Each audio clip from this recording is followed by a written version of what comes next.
Sending data.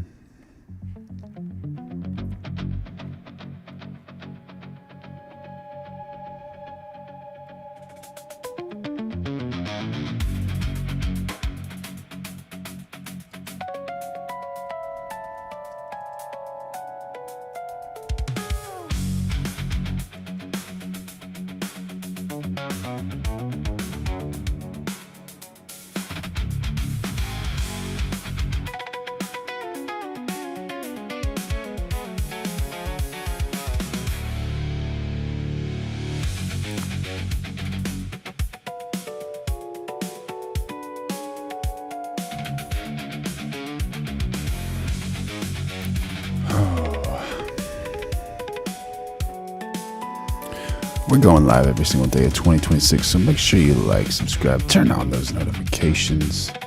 There you go. How you doing, Barry? Good to see you in the chat, my brother. Good to see you. Good to see you. How's life? How's everything? Hey, Tara. Hey, Tara. Good to see you, too. Good to see you.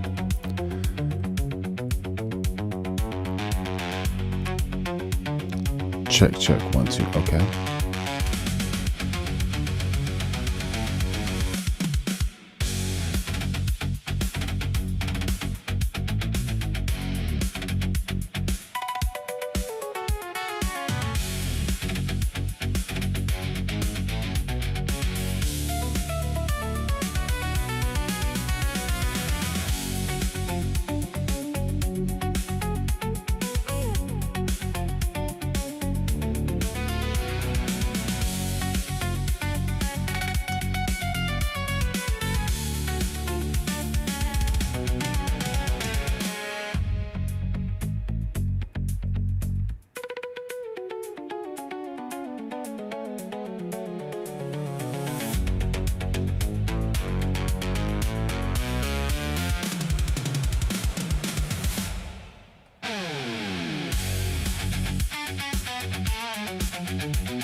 What a beautiful time we are living in today.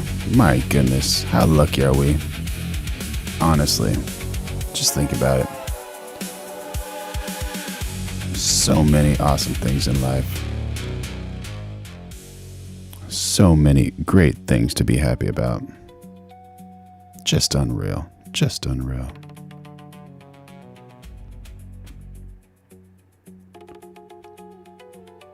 Michael is BS about his service. Which one? Which Michael? Bears got a good number 1 in the draft. Oh, nice. Gnarly. Who did they pick up? That's amazing. That is incredible. What is going on in the world today? Let's check it out. Explosions at sea. U.S. scrambles to defend against Houthi assault. Oh, Michael Mara.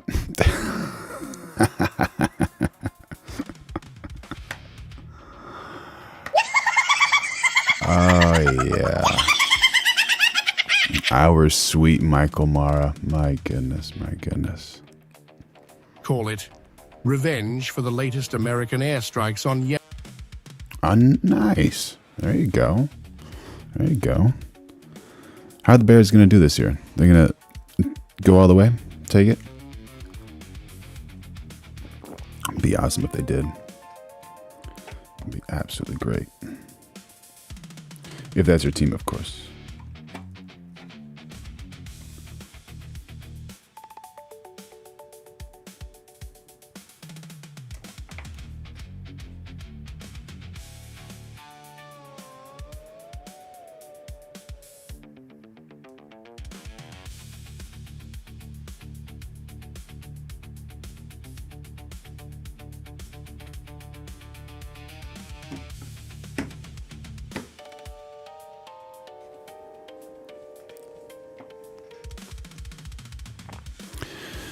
You know what they say in soccer, the ball is round, and in football, it's egg-shaped. So, there's two pointy ends.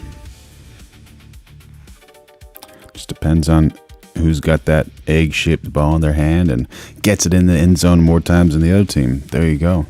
That's the winner. That is the winner. Yemen. In another devastating blow, the Houthis downed an American MQ-9 Reaper drone over Dammar Governorate, marking the 16th US drone destroyed, with total losses now exceeding 900 million. For the 900 million. Small pennies. Small pennies. fifth consecutive day, our armed forces continue with the help of Allah to actively and responsibly confront the American aggression against Yemen, the land of faith and wisdom, which has targeted civilian facilities and sites in the capital, Sana'a, and several other provinces in the past hours. With tensions boiling over, President Donald Trump delivered a furious warning to Iran, accusing it of arming the Houthis and fueling the war. Iran must stop the sending of these supplies immediately.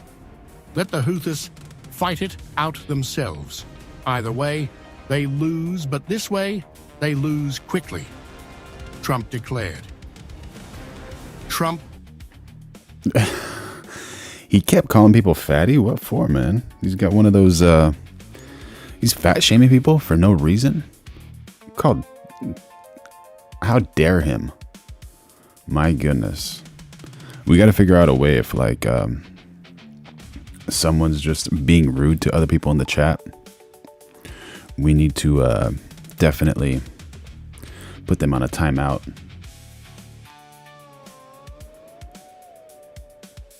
Yeah, no. Usually they have respect, unless they're beefing with each other.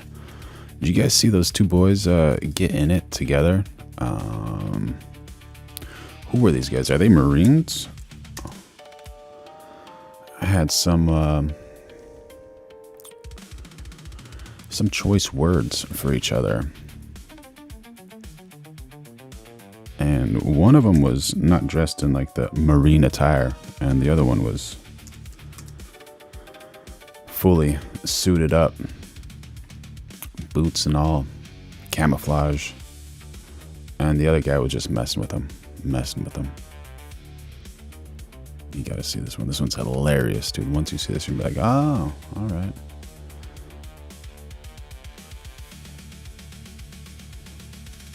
Where is this one? Oh, here it is.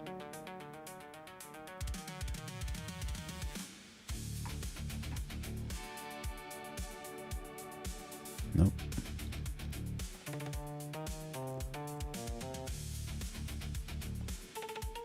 There we go.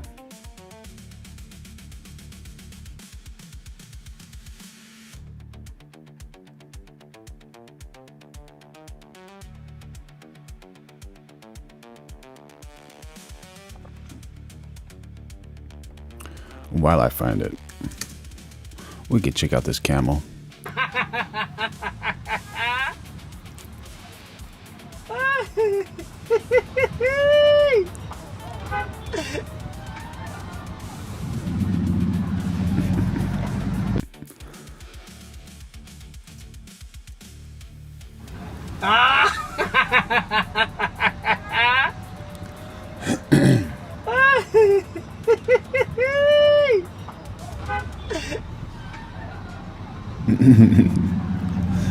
Bard Clay getting some heat in the chat, man. All right. What's going on? What's wrong with the POTUS? Not a fan of him?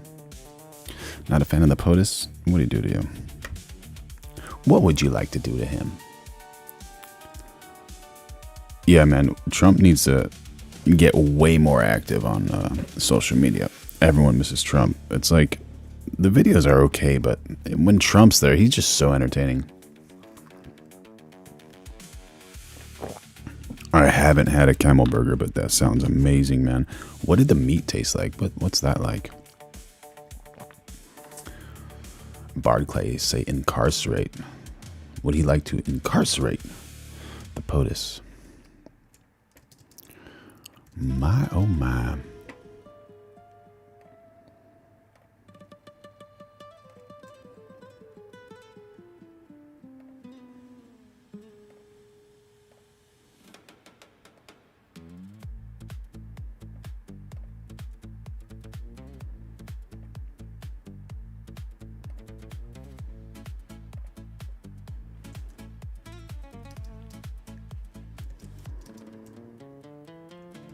I'm gonna find this one.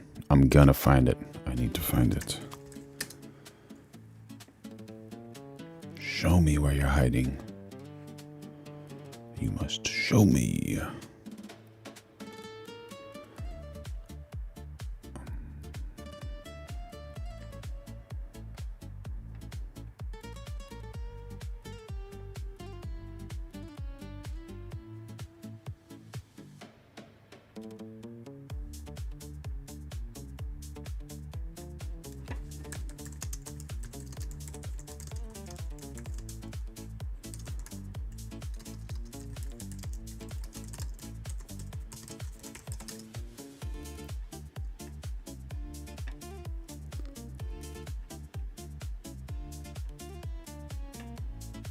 Oh man, I guess I didn't save this one.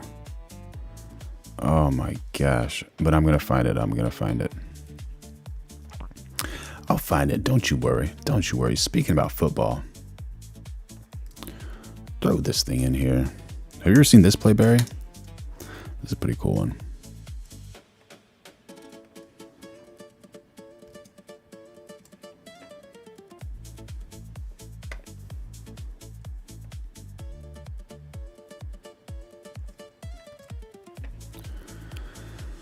So this is a trick play. Pass here that you in the back both fell down on? Yeah. That was the greatest ball faking I've ever seen. Was that by design too? Yeah, stumble bum. So Coach Ben Johnson ran Look at his face. He's like, honestly, is that what just happened? it with the Lions. Shut up. This is a real play? This is a real play.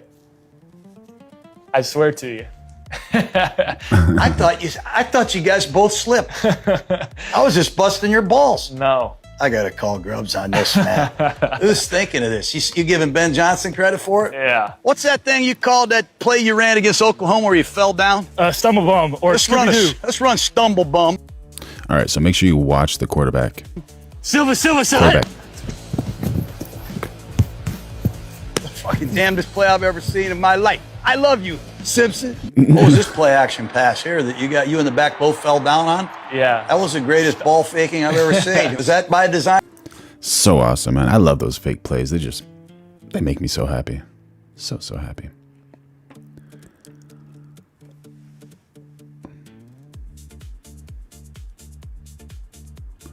Floyd Davis says, thumbs down to the orange clown with the tiny bruised hands. Who would be king? Bruised hands? He has bruised hands?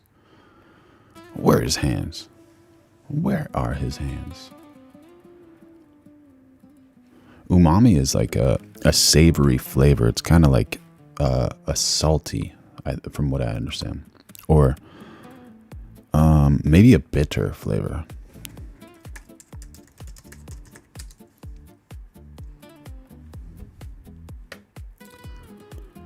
One of the 5 basic tastes, a savory taste of food such as seaweed, cured fish, aged cheeses, and meats. The taste of flavor enhancers added to food to accentuate savoriness, notably monosodium glutamate.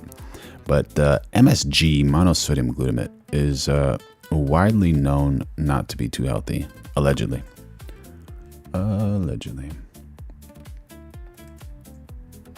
Vowed to annihilate the Houthis, warning that US firepower would crush them if the attacks continued. And Washington didn't wait. The United States retaliated with a punishing counterattack, launching Tomahawk land attack missiles, T-LAMs, from the USS Stout, a DDG-55 destroyer. Fireballs erupted over Houthi-controlled regions as FA-18 fighter jets ripped through the skies, pounding enemy positions in western Yemen. The US strikes are part of Operation Poseidon Archer, a campaign to eliminate Houthi threats to Red Sea shipping lanes and cripple their military power. Regarding Iran, I can't speak to their reasoning on most anything, obviously. But President Trump has an approach that he is committed to because he wants a result. And we are seeing some of those results now, and we will continue to see more. Certainly the Houthis are seeing the results of what we are committed to do to make sure that things change in this planet. And I have no doubt Iran has noticed that. For weeks, the Houthis have hunted commercial vessels and military targets, forcing Washington to respond with overwhelming force. And now, another war front is reigniting. Israel has resumed its military operations in Gaza, ending a brief ceasefire. How long was that ceasefire? That was just fast. Israeli fighter jets are pounding Hamas targets, with Tel Aviv calling the renewed offensive a necessary move for national security. With the Houthis targeting Israel and clashing with US forces, and Trump issuing direct threats to Iran, the Middle East is now staring at the brink of all-out regional war.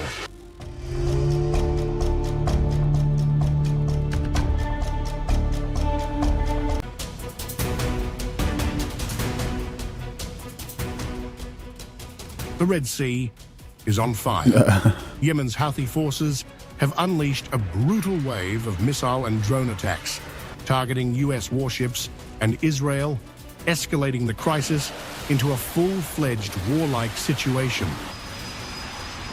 In a chilling new escalation, air raid sirens blared across Tel Aviv and Jerusalem overnight as Israel scrambled its air defenses. The Israeli military intercepted a missile launched from Yemen before it could reach Israeli airspace. Explosions rocked the night sky over Jerusalem, likely the sound of Israeli interceptor missiles destroying the incoming threat. There were no immediate claims from the Houthis, but the attack follows their earlier strike on Israel's Ben Gurion airport, using a Palestine II hypersonic ballistic missile, a major escalation beyond the Red Sea.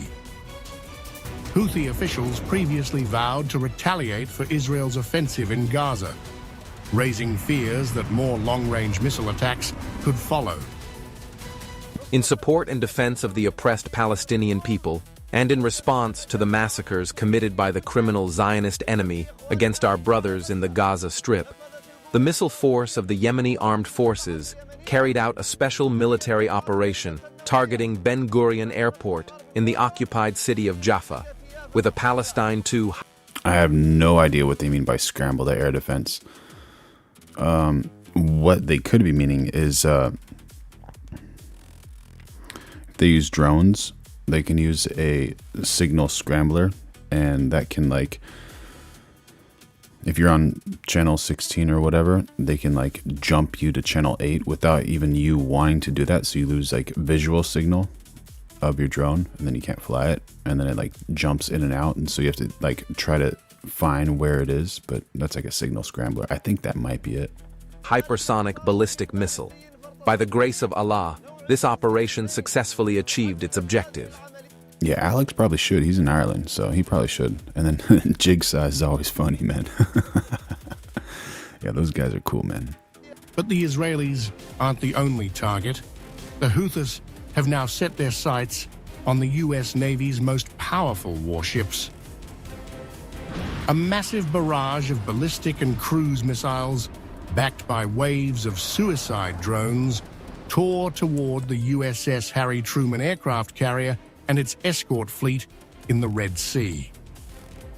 Explosions lit up the dark waters as the US rushed to intercept the incoming onslaught. The Houthis call it revenge for the latest American airstrikes on Yemen. In another devastating blow, the Houthis downed an American MQ-9 Reaper drone over Damar Governorate, marking the 16th US drone destroyed, with total losses now exceeding $900 million. For the fifth consecutive day, our armed forces continue with the help of Allah to actively and responsibly confront the American aggression against Yemen, the land of faith and wisdom, which has targeted civilian facilities and sites in the capital, Sana'a, and several other provinces in the past hours. With tensions boiling over, President Donald Trump... Barry, I found the video. It's incredible, dude. So just a forewarning, if you don't like sensitive language, I guess you can mute it, because this video has a lot of sensitive language. And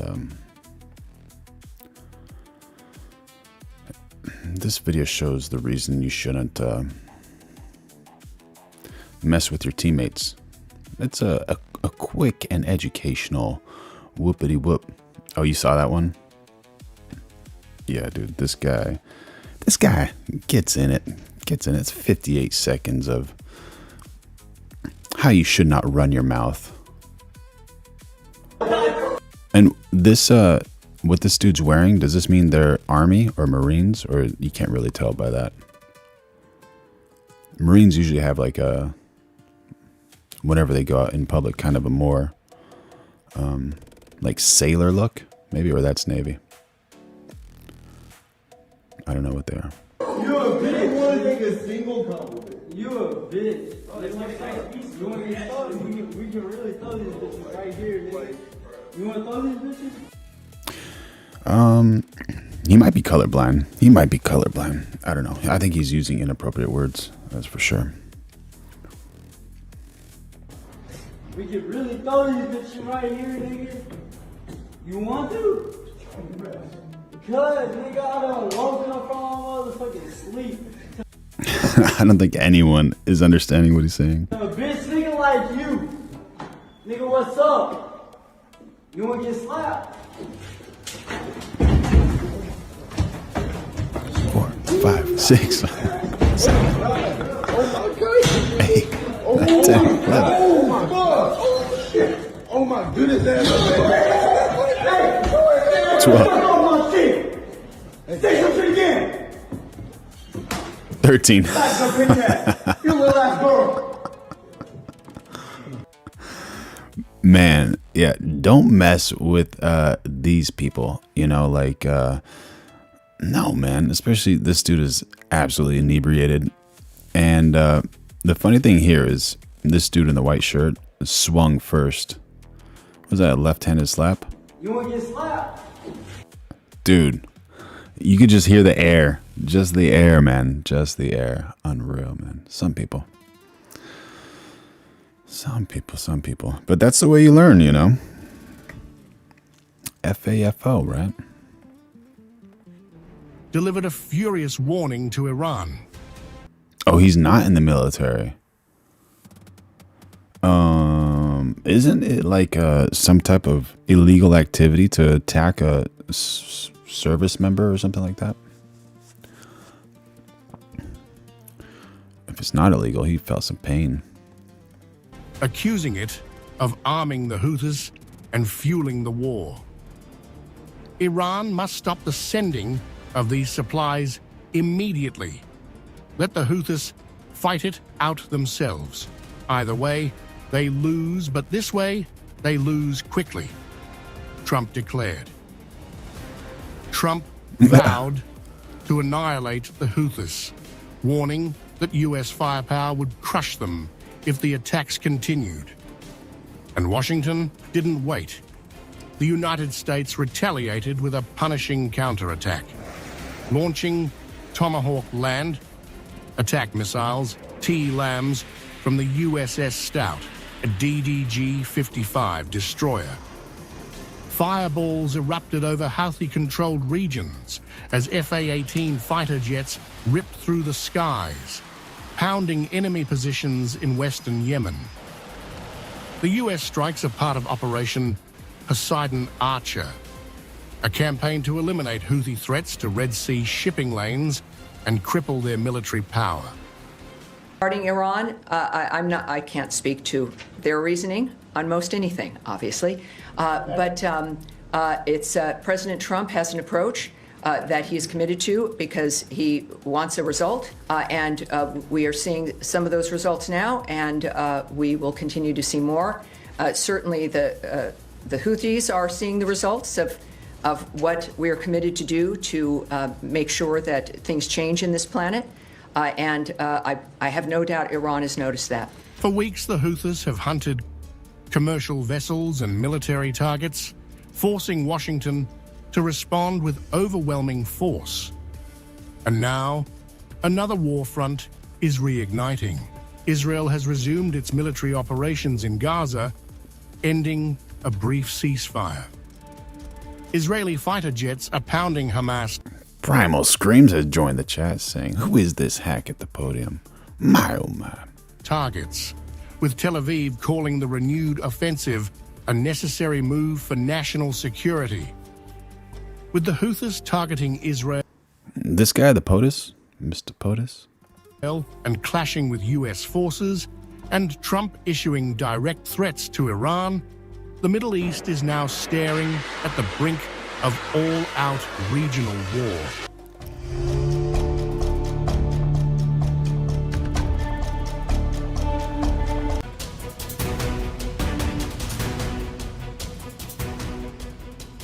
The Red Sea is on fire.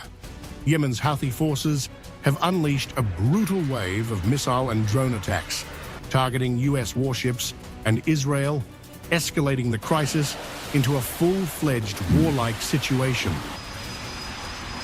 In a chilling new escalation, air raid sirens blared across Tel Aviv and Jerusalem overnight as Israel scrambled its air defenses.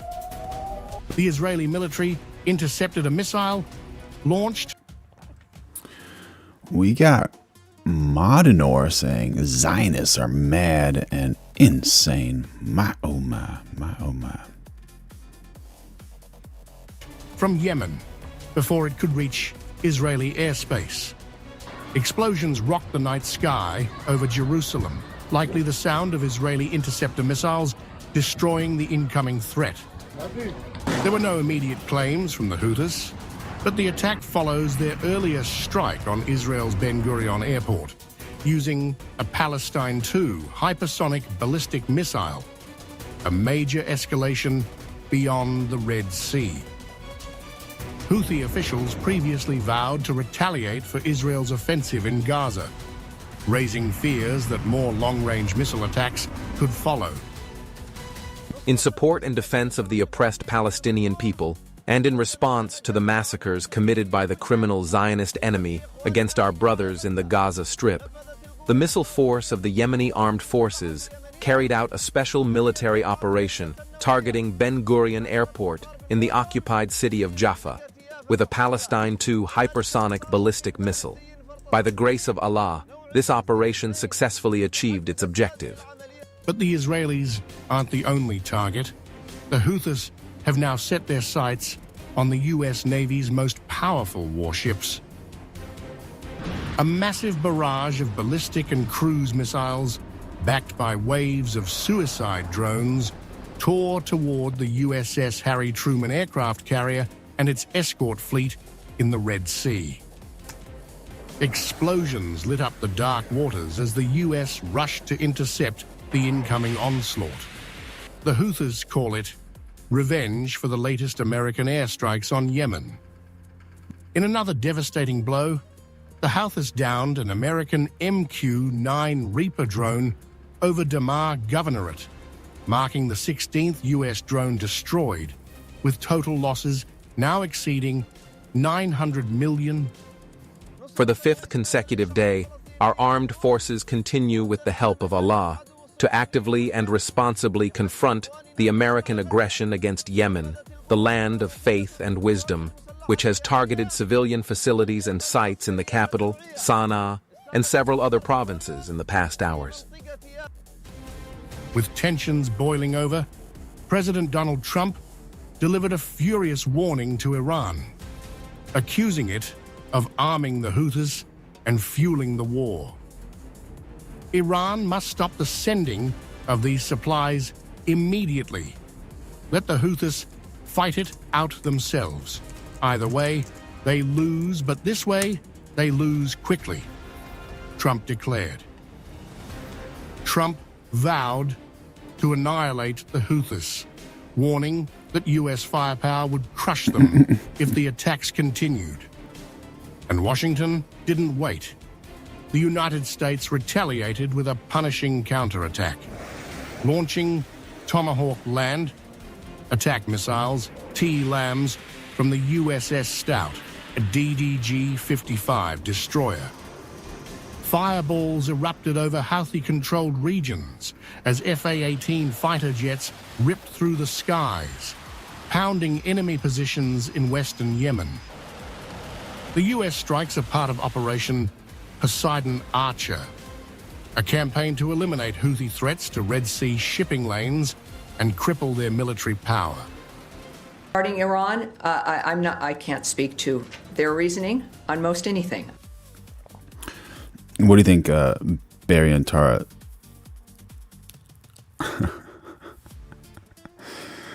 Oh my goodness, my goodness. What would happen if we gave Barry a shot at being moderator? Would we lose half the chat? Oh my God. Obviously. It's President Trump has an approach that he is committed to because he wants a result. And we are seeing some of those results now, and we will continue to see more. Certainly the Houthis are seeing the results of what we are committed to do to make sure that things change in this planet. I have no doubt Iran has noticed that. For weeks, the Houthis have hunted commercial vessels and military targets, forcing Washington to respond with overwhelming force. And now, another war front is reigniting. Israel has resumed its... There we go, 2-0. 2-0 for Bear E. Bear E. Military operations in Gaza. I put Barry as a moderator. Let's see what happens. Oh, did he just get something in front of his name? Oh, there you go, dude. Ending a brief ceasefire. Israeli fighter jets are pounding Hamas targets, with Tel Aviv calling the renewed offensive a necessary move for national security. You are a primate. With the Houthis targeting Israel and clashing with US forces, and Trump issuing direct threats to Iran, the Middle East is now staring at the brink of all-out regional war.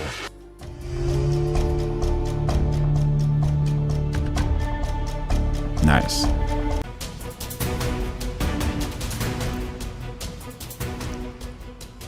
The Red Sea is on fire. Yemen's Houthi forces...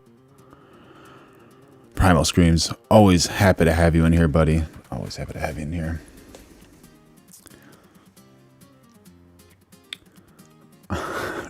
Ryan says, there you go. There you go. There you go. No, we're not banning anyone. Just maybe putting somebody on timeout and giving them some warnings and all that type of stuff. But yeah. I guess Barry, if someone's getting wild, just send me a message on Discord, and then, you know, if we have to ban them, we have to ban them. You know, we want to keep the peace over here. Freedom of speech is super important, you know. So we'll see what happens.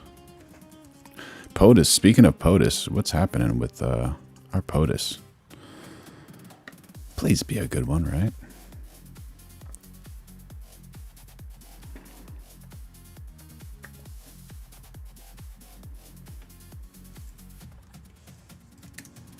The donors, the special interests, the lobbyists have very strong power over these people. They have a lot of control over our politicians. And I don't say that favorably. This is our first Jewish president.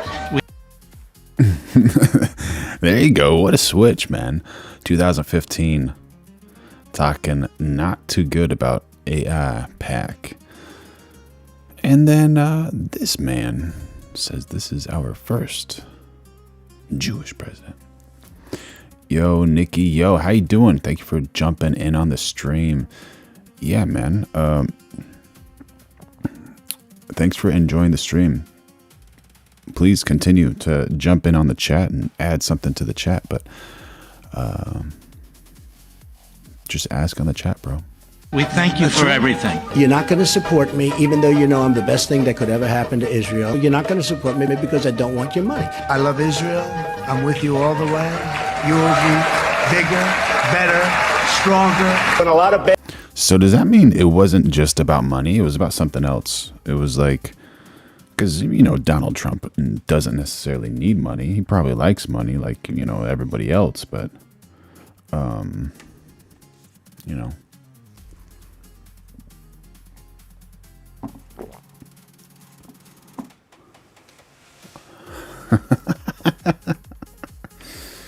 There you go, man. There you go. I got faith in you, Barry. I think you'll handle it pretty well, man. Yeah, so maybe there's something else going on, you know? Maybe he got squeezed in some way that we don't see or we don't understand yet. bad decisions that are being made for the benefit of lobbyists and special interests. You better get rid of the super PACs because they're causing a big problem. We have to get the people of our country, of this country, to love Israel more. That are Jewish people, that are great people, they don't love Israel enough. The donors, the special interests, the lobbyists have very strong power over these people. They have a lot of control over our politicians. Do you think that was one of his winning points as well for his first term?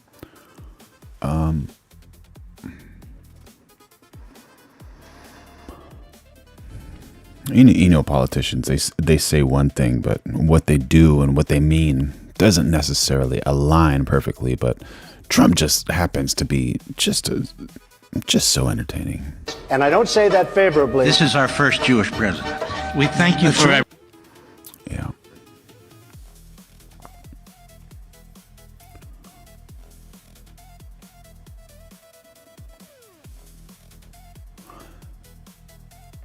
People are mad at Rogan for going to the White House? Come on. But man. that's also like, if you don't want people to have their opinions on you, don't go to the White House. That's a great point. You know, like, I don't fault them for getting, you know, whatever hot take, getting mad at me for whatever reason. Go ahead. Yeah. That's your thing. You're allowed to. You're supposed to. Like, if you're a comic too, you're supposed to shit on people if you think they're doing something stupid. Yeah. Do you get offended when comics shit on you? No. Never. No, I mean, I'm in this weird zeitgeist thing. I don't get offended. Yeah. What do you guys think? Is Joe Rogan the GOAT of podcasting, or is there somebody better than this man? You know, he's such an inspiration to so many people. And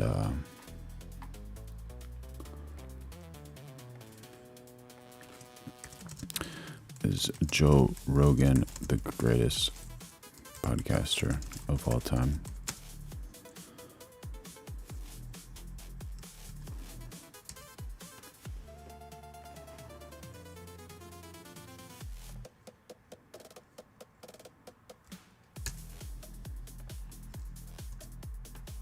Some of them I think it's lame because I think I know them, like I'm friends with them. Right. And they're like using me to get clout. Like, Yeah. if you really had a problem with me, you could just text me. True. Absolutely true. And that's kind of more the professional route. You know, if you have an issue with somebody, just give them a text. Just chat them up, you know? You don't need to go all public and stuff.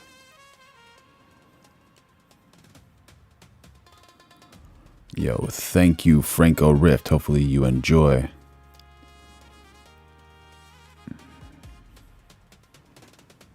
Yeah, Weston NV. Collab for sure, man. What's your collab idea? What's your collab plan? Run it through Barry. See what's happening, man.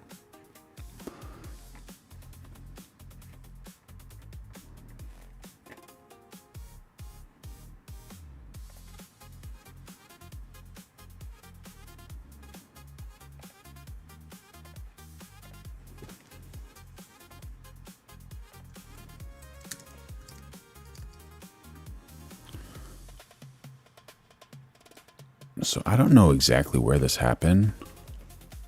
It looks like it might be like Nevada, but there's this massive truck, a Chevy truck, that just runs over a Lamborghini. $250,000 Lamborghini Huracan in a gym parking lot. Was it a guy or a girl driving the truck? What do you guys think?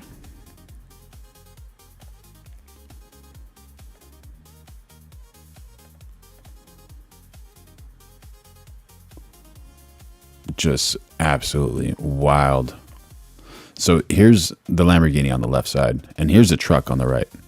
Lamborghini's backing up. Dude, that truck almost went into the driver's seat. So dangerous.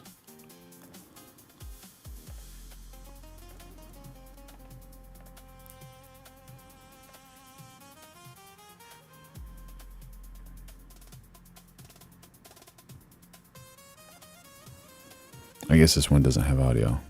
Then it backs up a little bit, Big old Chevy Silverado.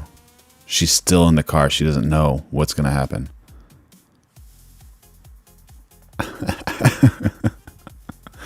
Ryan Beans jumping in on the chat. Big trucks and dumb C words are a bad mix. Absolutely. Oh my gosh. Her friend is just like holding the phone. They're in disbelief, man. So wild, man. So wild what's happening.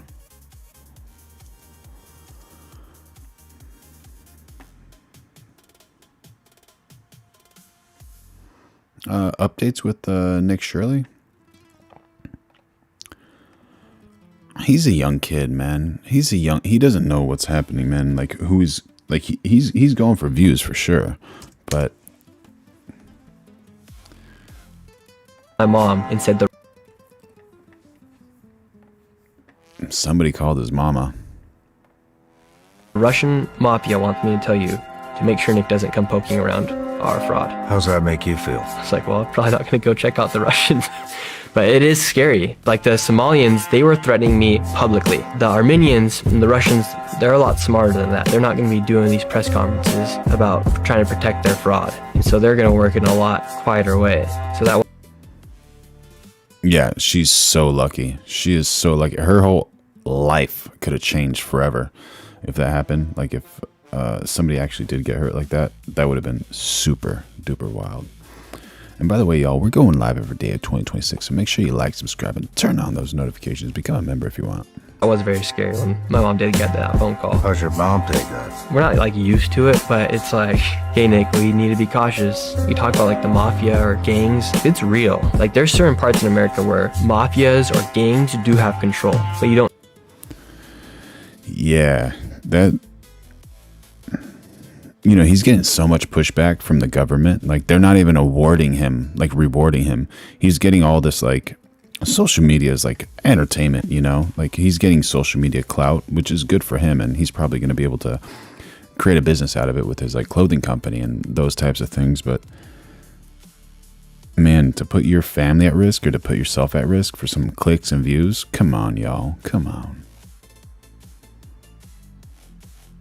Yeah, if you have a raised truck like that, they should have a camera that just like goes and shows like what you can't see, because it's like pretty much physically impossible to see once you raise a truck that high.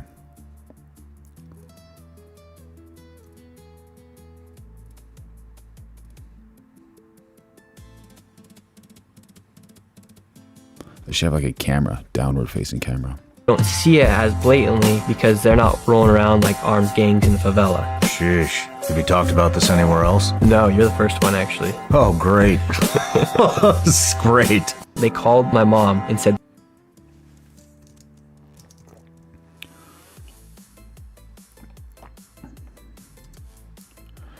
and what else did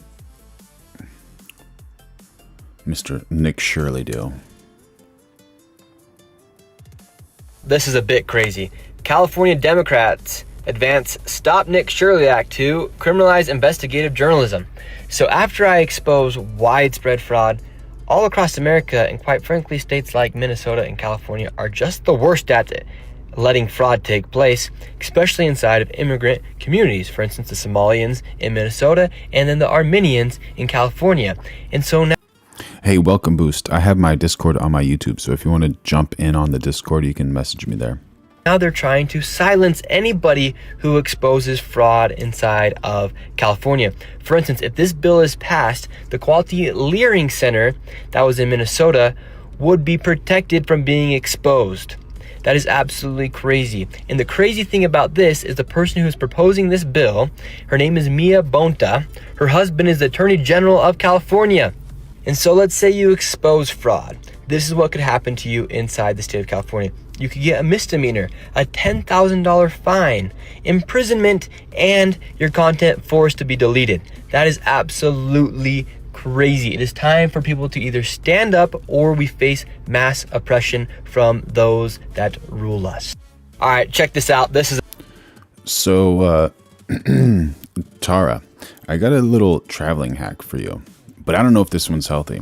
And you guys were just talking about umami and these creative, what is this guy, Euro? Let's see. So all I've got to do now is just UK. there you go, marinated overnight, bit of olive oil, bit of salt and pepper, in she goes. Genius, we think.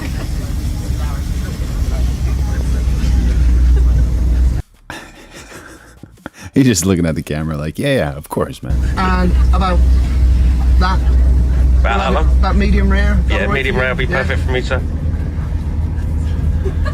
And there you go. And there's your cooked steak. It's that simple. That is absolutely quality, mate. Absolutely quality. Look at that. I think people are quite impressed with this time. Well, I'm forever... These girls behind me, I can't even see it, but I guarantee they own a pair of hair straighteners and they're now thinking, what could I cook with my hair straighteners? But my one question is, why do you own a pair of hair straighteners? Well, I wasn't going to use the missus's GHDs to do this. You can't use your wife's hair straightener to cook some steak on a train. She'll get angry. The only thing that I'm thinking is I don't think that's food grade, so that could be kind of dangerous, you know. Yeah, those places are good, man. It's so good. And it's kind of funny. They're like, yeah, I'll give you the meat and I'll give you the dish. You cook your own food.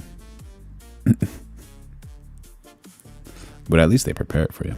I bought these off Amazon, and I think they were about 15 quid. Genius.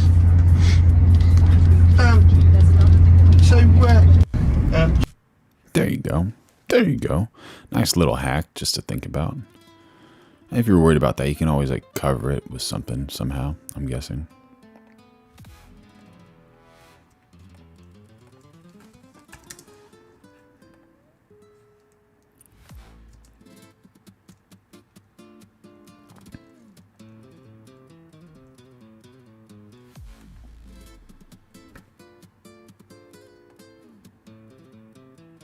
We got the podcasting goat.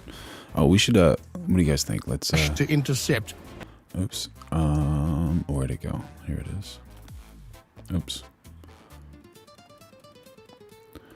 So we have 55% no for Joe Rogan being the greatest podcaster ever.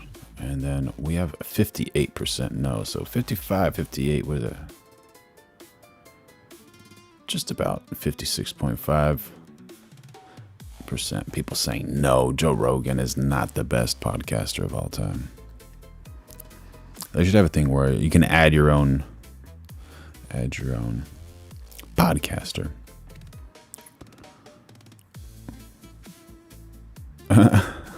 One of his wife's hairs that tastes like Aquanet.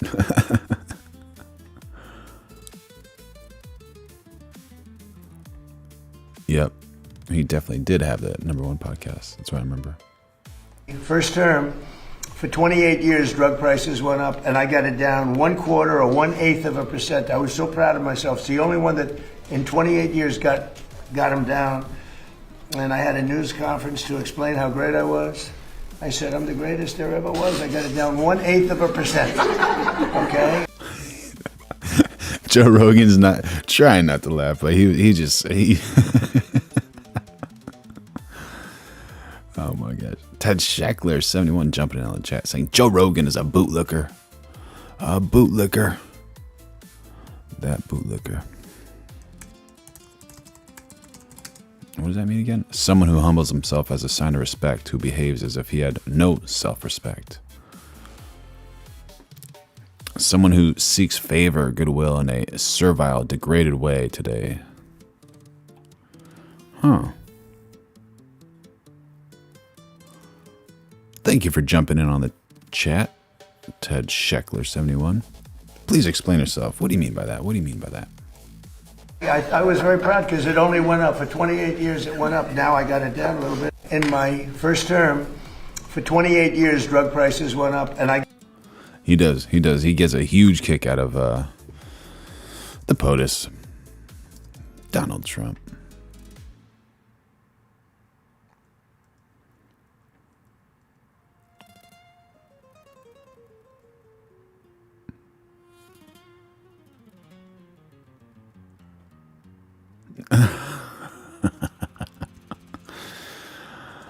Oh my gosh, there's this Democrat video. I couldn't even watch the whole thing, dude. I was like, if I'm gonna have to go through this, you guys are gonna have to sit through this too.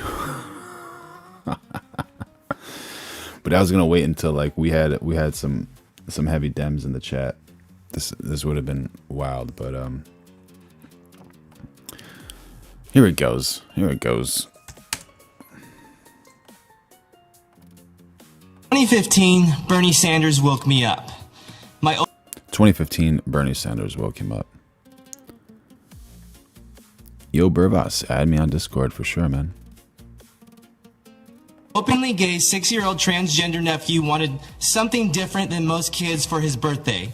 He wanted the COVID-19 vaccine for the greater good of humanity.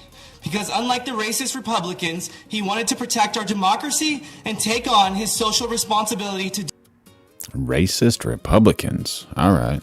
Do his part for the greater good. He is now gone from this world. He recently had a heart attack. 6 years old. But the doctors say they don't know what caused it. But I know what caused it. It was a stress from the Donald Trump supporters and the science deniers. Racist, bigot, homophobe! I don't know. I didn't watch the whole thing. You might recognize this man as one of the most evil men, if not the most evil man in history, is what you call him. But I have somebody who is much worse. His name is Donald J. Trump. Now let me tell you why Donald Trump is worse than Adolf Hitler. Number one. Okay. Donald Trump hurts my feelings and Hitler does not. Number two, Hitler at least put people in quarantine camps and made them wear masks, while Donald Trump continues to spew out Russian disinformation. Third, Hitler had the decency and kindness to kill himself. Meanwhile, Donald Trump is still alive. Come on, dude. Don't try to encourage anyone to extinguish themselves, dude. Bring out the cat, dude. Come on, what are you doing, man? What are you saying, man? Shame on you, man. Shame on you. Just bam. Come on, man. Use your brain. At least Hitler had the decency to leave us alone. Trump, on the other hand, refuses to kill himself and makes him significantly worse.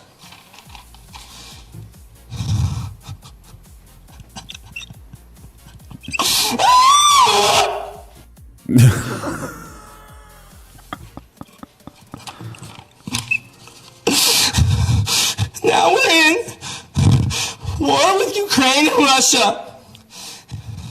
If we had a nuclear war, it would be worth it if it could just save one life.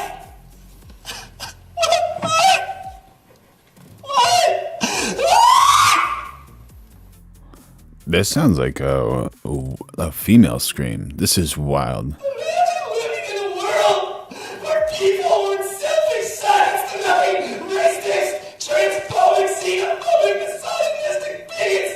Where people actually supported democracy. Welcome to the chat, Tammy Pierce. I think he might be acting. He might be crying, but he might be acting, dude. And took on their social responsibility. The only way to fight for our democracy is to get vaccinated while supporting Ukraine in the fight. And that is your social responsibility. Everybody! One of the people I look up to, who I've begun to love, is Klaus Schwab, and he said by 2030, you will own nothing and be happy. And I stand with him because I am not selfish! And those who stand against it are selfish!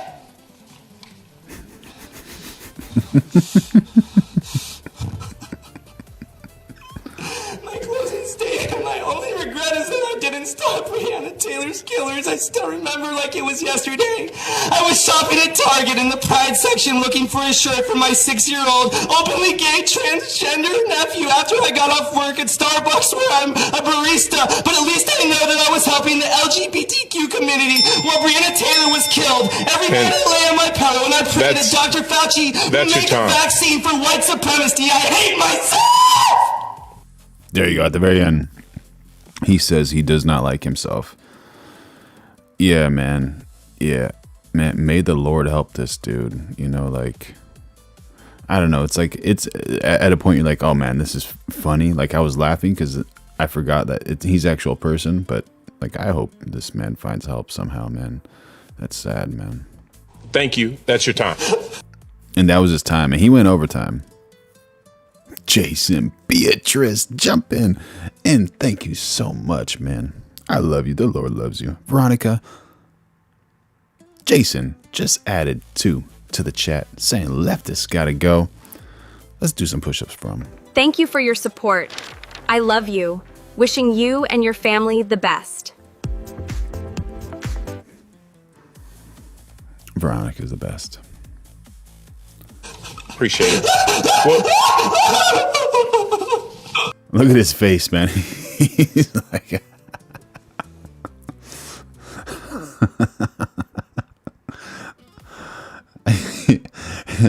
Biggest, how you doing? Thank you for jumping in on the chat. Please send me some more rage bait broski on my Discord if you can. This just popped up in my feed, bro. This is from 2022, March 2022. You are correct, dude. But I've never seen it, and I could only watch the first 10 seconds, and then I was like, ah, man, I gotta bring it up on the screen. I'm gonna take a knee for George Floyd. yeah, could you do that over there so we can get the next person? Thank you. Okay, if we could, so we'll take like a 5-minute break. And coming from him is so hilarious. He's like, can you just do that over there, dude? Like, we got things to do, bro. He's like, dude, you went over, wasted time. Wipe all that down. So it's 8:13. In 2015, Bernie Sanders woke me up. My openly gay 6-year-old transgender. Yeah, dude. Come on, bro. Come on, dude. I'm sorry, y'all, dude, but I had to watch some of that. And then, yeah, dude, never gonna watch it again. But I do wish the best for him. Honestly, like 100%.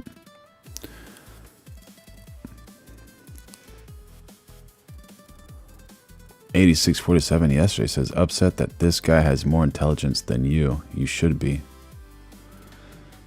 I'm not upset about that, man. If he's more intelligent than me, I'm actually, I want to learn from him. It'd be great to learn some things, but I just don't know if his values are in aligned with mine, you know?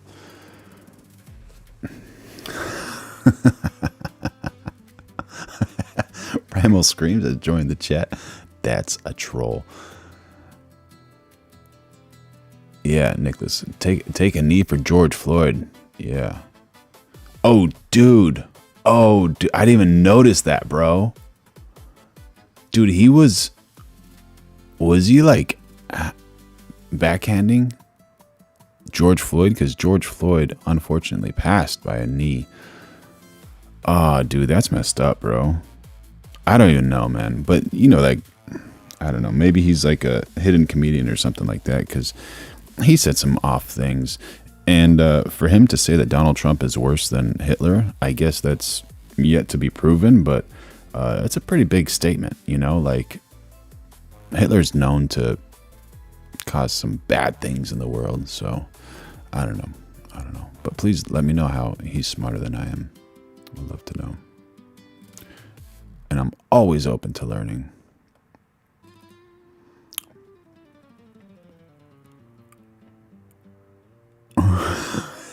Yeah, seriously, bro. Jason's saying, I love how we become stupid for having different views than the leftists. Here we go, yesterday. Thankfully, Charlie Kirk is no longer talking about getting extinguished, dude. My goodness, my goodness. Here we go. Let's brighten the mood a little bit. This is probably one of the best videos on earth. Scottish meme of all time. Stephen, I thought you were dead. Stephen! I thought you were dead! Because there's a pizza on your focus. Hocus pocus, there's pizza on your focus.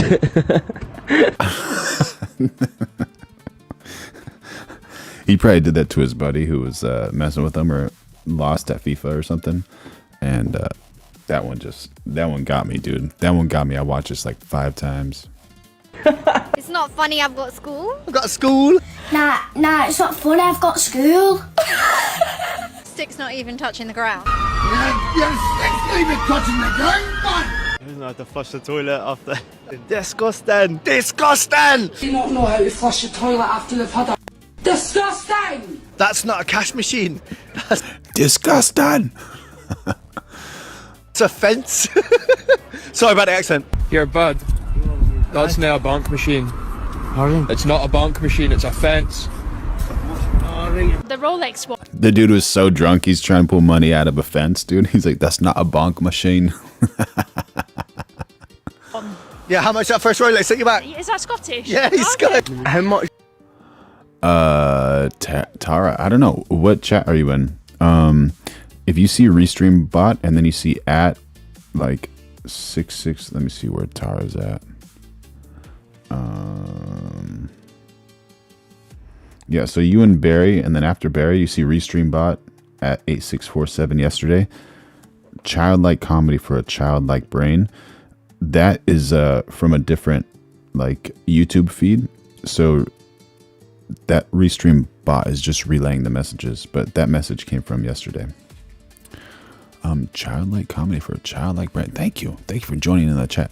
Speaking of, make sure y'all like, subscribe, turn on those notifications. Going live every single day of 2026. Become a member if you desire to do so you can get some amazing messages and comments like that from 8647 yesterday. Childlike comedy for a childlike brain. Did that fresh Rolex set you back? An hour? An hour? Bye-bye, driver. Bye-bye. Bye-bye. Bye-bye, driver. Bye-bye. Bye-bye. Bye. Bye-bye. He got sacked, didn't he? Did he? For filming her, yeah. What's the best Scottish meme of all time? Stephen, I thought you were dead. Stephen! I thought you were dead! The thing that makes that so funny is she has like so much concern. She loves that horse. Amazing. Horses are incredible. Yeah. Yeah, 8647 might be a leftist screamer. And you know, leftists, rightists, y'all are welcome over here. We love everybody. The Lord loves you. Just want to make sure you know that. Even if you have different views from other people.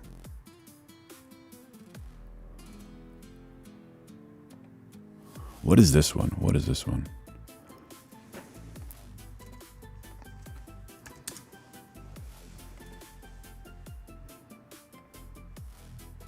You're gonna get nervous if I tell you. Tell me. Nah, I don't want to get Thank you for your flustered. What do you want to support. know? I love you. Wishing you and your family the Whoa, best. you better hope you never go to prison. You'll never finish your sentence. Sir. And knock your ass out. What are you videotaping? You're gonna get nervous if I tell you. Tell me. Nah, I don't want to get you all flustered. Why do you want to know? Because you're... Whoa, you better hope you never go to prison. You'll never finish your sentence. I hope you're never gonna finish your sentence. Oh my gosh, dude. Oh my gosh, that is hilarious. That is hilarious.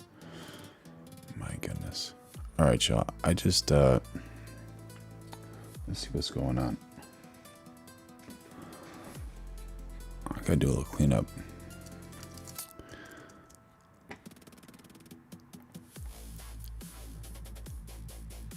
Don't cry over spilt coffee.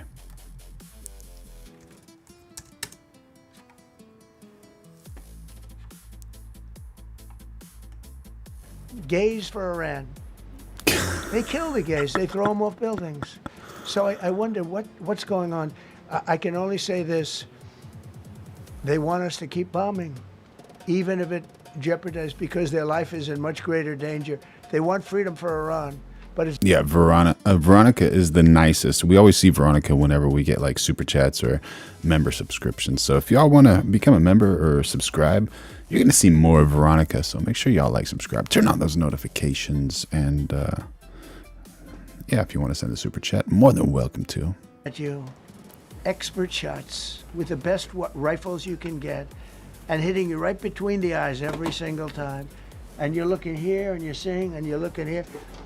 You're out of there. I don't care who it is. Please. Mark Meredith, Fox News. I know that. Oh, thank you. I know that. Go ahead. America's watching. No. Good job. Can we go back to the I'll be weekend? right back. Gotta First clean off, was this. everyone on board with the operation, coffee. or were there people that were trying to talk you out of going through with the operation this weekend? Not everybody was on board. Somebody else within No, you? there was military people, very professional, that preferred not doing it. These two were totally on board, which was very important. They weren't, it would have had a little difficulty. But no, there were military people that said, you just don't do this. You don't go into the heart of a very powerful military. You know, this is, hey, you have countries and countries. You have some countries where military is not their strong suit. This whole thing is militarized like nobody's ever seen before. Half the people are wearing uniforms. And we had people within the military. Usually it's not done. That's one of the reasons. You know, I was surprised. Somebody said it's the only time it's ever been done. I said, that's not possible. But it is possible. Not possible. Because you're going into hundreds of thousands of soldiers along the path. I mean, look at some of the helicopters, how they got hit. So, yeah, there were people within the military that said it's a wise. And don't forget, how many men did you send altogether, approximately? For the operation? I'd love to keep that a secret. Okay, well, we are. But I will tell you, the number, I'll keep it a secret, but it was hundreds. And hundreds of these people, that's pretty good. Is he central casting? But hundreds of people went into this journey. Hundreds of people could have been killed. Forget about the equipment, a lot of equipment, nobody cares. Hundreds of people could have been killed. So we had people that were within the military that said this is not a wise, and I understood that, but I decided to do it. Was there a point that that you were thinking there's too much on the line, and somebody was saying maybe we abort this now and wait? I mean, given the resource like the general said, it seemed like there was so much on the line here. You must have been thinking, well, this could have completely changed. So the first one, which was in many ways as dangerous as the second, I guess it gets, because we're flying over daylight. You know, we're the best at the world at night. We have goggles that nobody, we have goggles, I've tried them, they're unbelievable. I see better with the goggles at night than I see without them during daylight. I mean, daylight today, we have a beautiful day. You see just as well with goggles. In many ways, it's enhanced. So we have the best in the world. So it's much safer for us to do it at night. Whereas other people, no other country has that capability. They don't have that particular piece of equipment like we do. But when I was told, flying and in daylight, I think we flew 7 hours over Iran, and that's a long time, over unbelievably hostile territory where they have nothing but weapons. We took out their anti-aircraft, which is great. We took out their radar, which is great. We took out a lot, but they still have, what hit this one was a handheld shoulder missile, heat-seeking missile. So it's not like, they're totally whatever. But and they have probably a little luck, because you got to get lucky. But they shot it, and it got sucked in right by the engine. But these guys were out of there. They were great. Their timing was great. But no, I was told that this is a very dangerous mission. I understand. They didn't say it's a foolish mission. They said, we're going to be sacrificing hundreds of people do this. This is, you have tankers that are flying over this area so that because the flight was so long, they had to refuel. It's a very dangerous mission. I just felt it was worth it. If you would have told me that we would have been successful, gotten both, and nobody was even essentially injured, I would have said that would be impossible. Yeah, Bruce. Mr. President, thank you very much. Thank you, sir. I'll come back to you. Okay, thank you. Given that you are now dealing, you say, with a more reasonable, less extreme leadership in Iran, what does that mean for the protesters, for the human rights movement in that country after this conflict? Well, What's your positive. expectation? Yeah, if they assume control, if we do something and they assume control, I think it's very positive, a big step. I don't think you'd see the radicalization that you have seen in the last. All right, Tara. Look what See happened. you soon. Women are being executed Enjoy. because they're not properly clothed, they say. They're not My properly goodness. clothed, and they My execute the women. They shoot them right on the street. No, you have a much different group of people. Now, I'm not saying we are dealing with them. Essentially, they have till 8 o'clock tomorrow night, Eastern time. But we are dealing with them. I think it's going well. Mr. Witkoff is here, and JD's involved in the dealing. Mr. Witkoff is sitting right here, and I think it's going fine, but we'll have to see. You have to understand, we've been dealing with these people for 47 years. I'm standing here with a much more powerful Iran as of a month ago, not anymore. Right now, they are decapitated. But I'm standing here a month ago with a much more powerful Iran than it was at any point during 47 years. This should have been handled by 7 presidents, a lot of presidents. And those presidents are saying now, every one of them to their friends, we should have done this a long time ago. So it's not something I like doing. It's very dangerous, and we're getting them at the height of their strength. If I didn't terminate the Barack Hussein Obama Iran nuclear deal, they would have had don't forget, that was a path to a nuclear weapon. Remember this. He chose Iran over Israel, pure and simple. How Israel can vote for a Democrat is, if you're Jewish in New York City or any place else in this country, and how you can vote for a Democrat is unbelievable, because he chose Iran, a very hostile Iran. Remember when he filled up a 757 with cash, billions of dollars of cash, and he sent it over to them. Then they gave them tens of billions of dollars. He chose Iran over Israel, and really the Arab world, if you look, because, Making Trump do all the Saudi work. Arabia, Qatar, UAE. You take a look. I can add Kuwait, and I can add Bahrain, and you can add others. He chose such an unlikely candidate. Nobody could believe it. Frankly, if you're going to choose between Iraq and Iran, he should have befriended Iraq. He went in the exact opposite direction of all thinking, and he made a terrible mistake. But that was a road to a nuclear weapon. And when I terminated that, everyone said, oh, he terminated it. It was one of the best things we ever did, because he had a road to a nuclear weapon. And it was a very short-term deal. Countries don't do 10-year deals. Countries do hundreds of years. You don't do a 10-year deal. For a country, this isn't, you're a landlord and you're renting a store on a certain street, and you give somebody a 5-year or a 10-year lease. This is a country. It was a short-term deal. It was ready to expire. I terminated it before it expired. Took a lot of heat, and it was one of the best things I ever did, because he would have had a nuclear weapon. Then he would have had another nuclear weapon. Had those beautiful B-2 bombers not gone in 8 months ago, and obliterated that site. And by the way, the word is obliteration. CNN said, well, maybe it wasn't complete. It was so complete that they still haven't been able to get it. It was obliteration. But if we didn't hit them, that was a courageous decision too, because we had all those planes flying in at night with very little cover, unbelievable stealth planes, and they were able to do their job. If we didn't do that, Iran would have had a nuclear weapon at a high level, either one of those two instances. And if they did, in my opinion, I told this to Bibi Netanyahu yesterday, Israel would have been extinguished. Island Man Files. They want the Island Man Files. Primal Screams says, are you buying this host? Just curious where you land. I think I'm just trying to listen and see what's going on and trying to find the truth.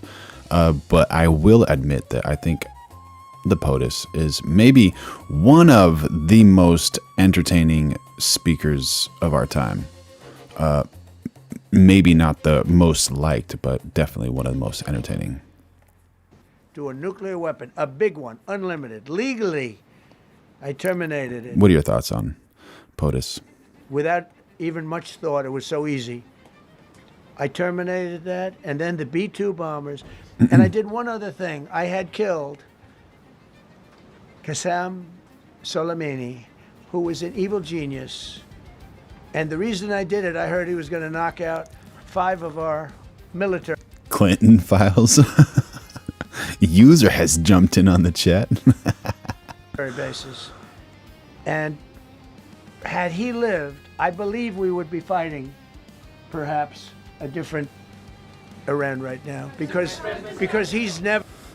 Just so y'all know, we're going live every single day of 2026, so make sure you like, subscribe, turn on those notifications, and become a member if you desire to do so. And if you want, throw in a super chat. I love you. The Lord loves you. I need you. We need you. We're developing the best community on YouTube. And a lot of this is instinct. Yeah, please. Thank you so much for taking my question, Mr. President. Mr. President, last week you suggested that Europe should take the lead on reopening the Strait of Hormuz. Has circumstances changed now that you're issuing a direct 48-hour ultimatum? And secondly, would a new ceasefire include Israel, or would it just be between Iran and the US? I can't talk about ceasefire, but I can tell you that we have a active, willing participant on the other side. They would like to be able to make a deal. I can't say any more than that, but they'd like to. Mr. President, you've listed the goals.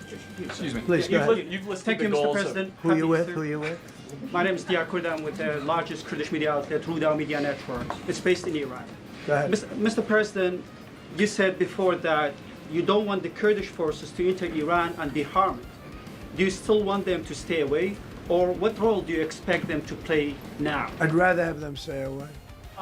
I'd rather have them stay away because I think they bring with them some problems and some difficulties. And I don't think they bring death, to themselves. But I'd rather have them stay away. Go ahead. Thank you, Mr. President, for the question. Deliberate attacks on civilian infrastructure violate the Geneva Conventions and international law. Who are you with? I'm with the New York Times. Zolan from the New York Times. Are you failing? Are you concerned? Circulation way down at the New York Times. Are you concerned that your threat to bomb power plants and bridges amount to war crimes? No. I hope they don't have to do it. But again, I just said 47 years they've been negotiating with these people. They're great negotiators. And because they're not going to have a nuclear weapon. And if somebody that takes my place someday is weak and ineffective, which possibly that will happen because we had numerous presidents that were weak, ineffective, and afraid of Iran, we're never going to let I got you, Jason Iran Beatrice. have a We can do nuclear that. weapon. And if you think it's okay for people that are sick of mind, that are tough, smart, and sick, really. Let's see what's happening with You're alleging that SPLC. The Southern Poverty Law Center was paying the leaders of KKK and other groups to continue their operations? Is that I'm not alleging it. The grand jury returned an indictment that says that Southern Poverty Law Center is raising money, asking folks to give them money to dismantle racism. And over a very long period of time, they were using some of the money they raised from donors to pay to, they called them field, basically to informants. What?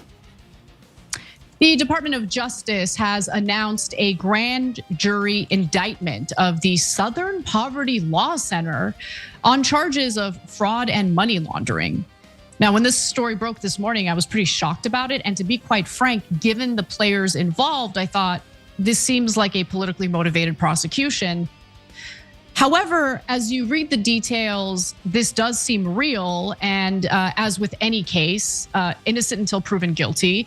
But what's being claimed here would indeed be a crime. So let me get to the details on what allegedly happened. So apparently, according to acting Attorney General Todd Blanche, who hasn't been confirmed for the role, who also, by the way, secured a minimum security facility from a notorious groomer and rapist Ghislaine Maxwell, now says that the Southern Poverty Law Center paid informants to monitor racist organizations. Okay, paying informants isn't necessarily illegal, right? But there's more to it than that, allegedly. So a grand jury in Alabama, where SPLC, Southern Poverty Law Center, is based, handed down this indictment. So it's not like, oh, Todd Blanche unilaterally decided, I'm gonna prosecute these guys. There's no grand jury involved. There is a grand jury involved, and there has to be probable cause in order to pursue this case. So the SPLC faces 11 counts, including wire fraud, bank fraud, and 11 counts. My, oh my.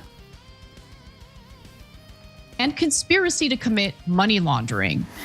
Only the organization itself has been charged. No specific individuals have been named in this case. However, that could change as this investigation continues.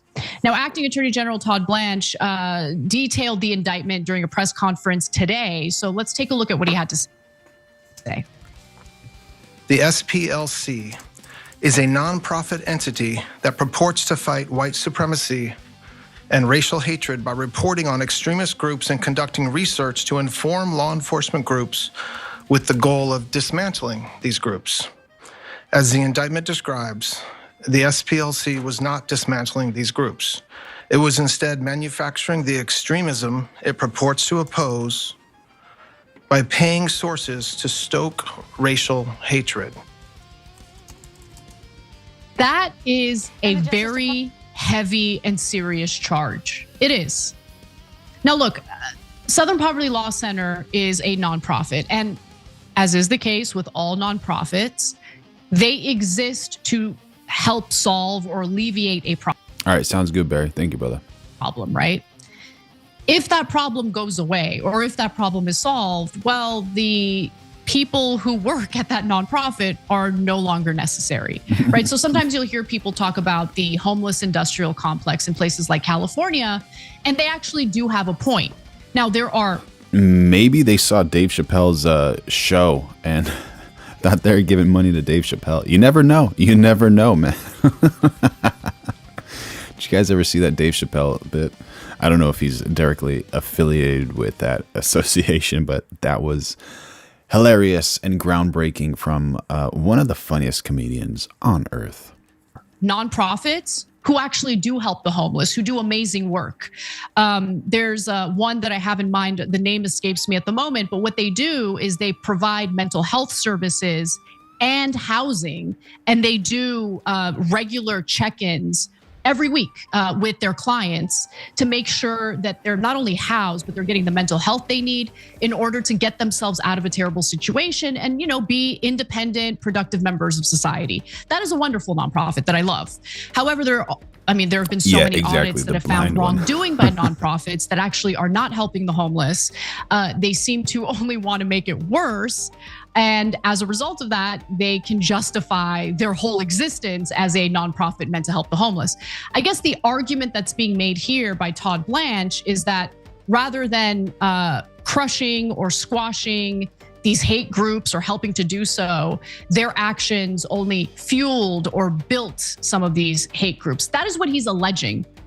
I have to see evidence of that. I obviously do not have the evidence of that. So this case must be proven. I want to be very clear about that. Now, Acting Attorney General Todd Blanche also claims that the organization gave at least $3 million to nefarious figures between 2014 and 2023. And he also outlined the SPLC's involvement in the Unite the Right rally, which took place during Trump's first term. That was in Charlottesville. Let's take a look. The SPLC was paying a member of the leadership group that planned the Unite the Right protest in Charlottesville, Virginia in 2017 that resulted in the death of one person and injured dozens more.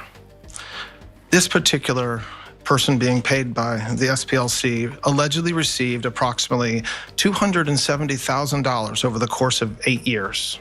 Man. In total, according to the indictment, between 2014 and 2023, SPLC paid at least $3 million to 8 individuals at least. These individuals were affiliated with the Ku Klux Klan, United Klans of America, National Socialist Movement, Aryan Nations Affiliated Sadistic Souls Motorcycle Club, the Nationalist Socialist Party of America, Nazis, and the American Front. Okay, not good if proven to be true, but we know that our intelligence community will, pay informants all the time, like literal criminals, drug traffickers, whatever it is, cartel members. And what they'll do is they'll offer them some sort of deal in court as long as they act as an informant. Now, obviously, the Southern Poverty Law Center is not an official intelligence agency in the United States. It's a nonprofit. So it really depends on how the law is applied to a nonprofit when it comes to paying informants. But there was a great question asked during this press conference by a reporter. Is this actually illegal? And if it is, what laws are being broken here? Take a listen to what Blanche is alleging. The Southern Poverty Law Center is a 501c3. Okay, they're required to, under the laws associated with a nonprofit, to have certain transparency and honesty in what they're telling donors they're going to spend money on, and what their mission statement is, and what they're raising money doing. And so, as the indictment points out, there's different ways that they raise money, and in no fundraising efforts that the investigation found did they say, oh, and by the way, we're going to give $1 million to the Ku Klux Klan.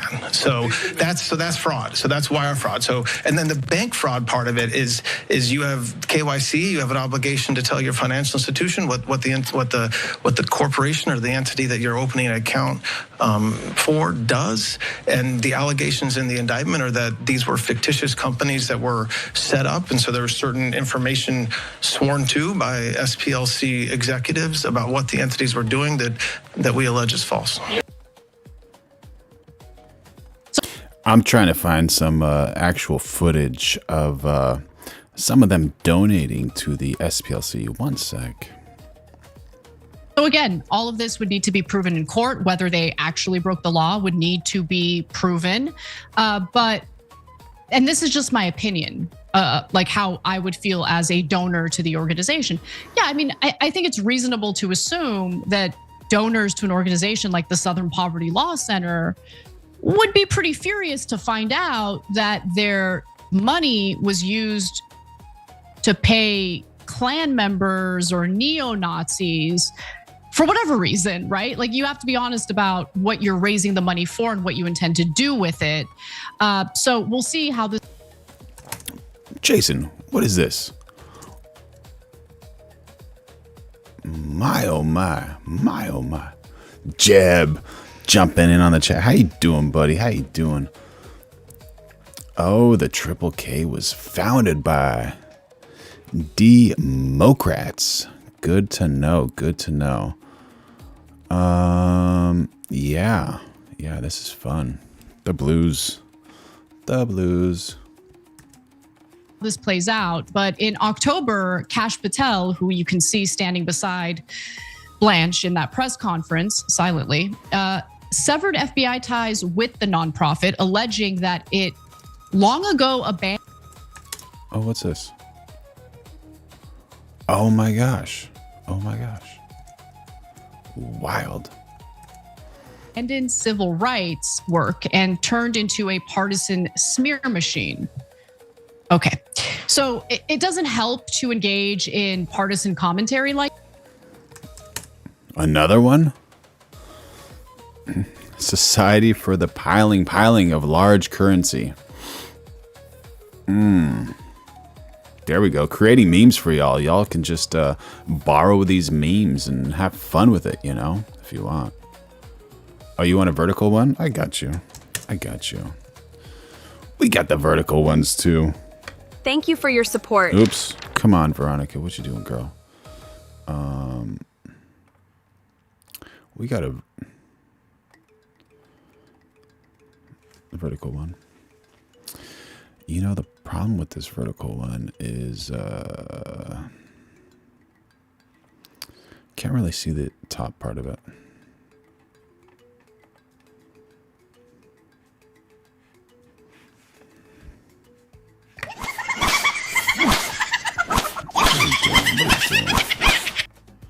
These people are just outrageous.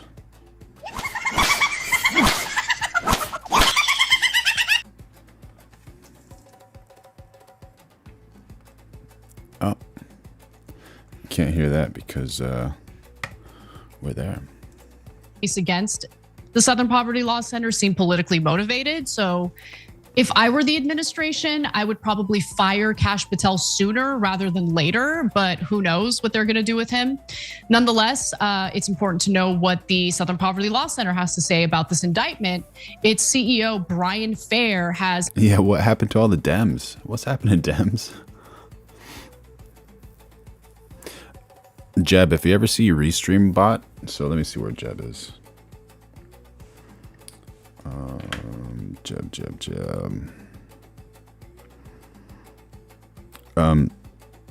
So like you see Restream bot and you see at man with no God 68 SPLC scamming white guilt since 1971.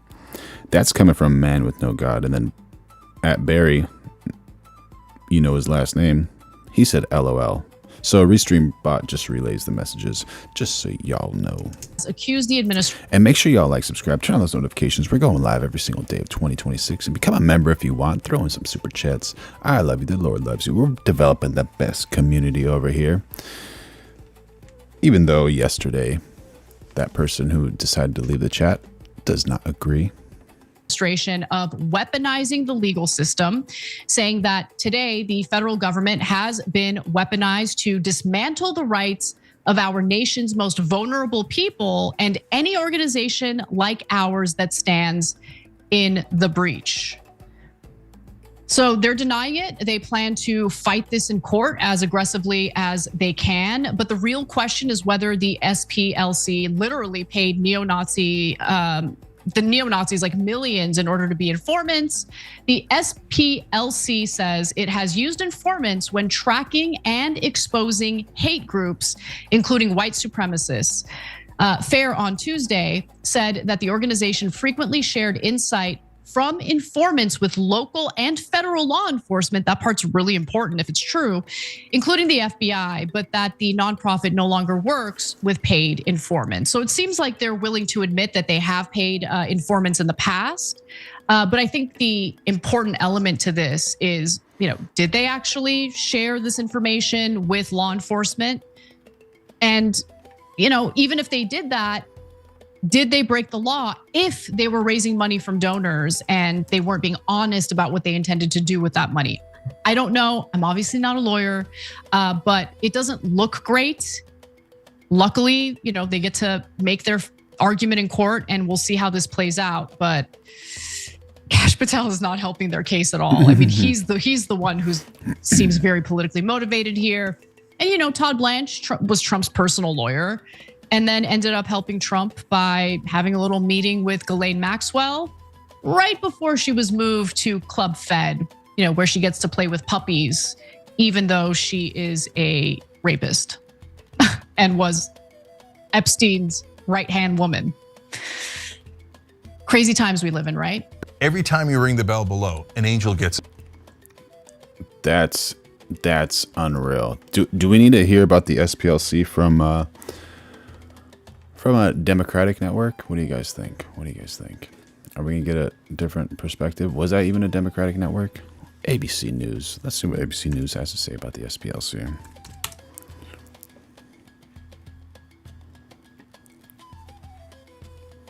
And the Justice Department is bringing charges against one of the nation's most prominent civil rights organizations. The Trump administration claims the Southern Poverty Law Center has been defrauding donors and funding the very hate groups it claims to be fighting.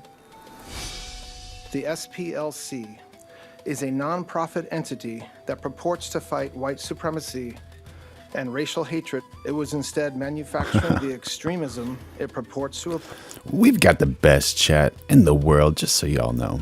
oppose by paying sources to stoke racial hate.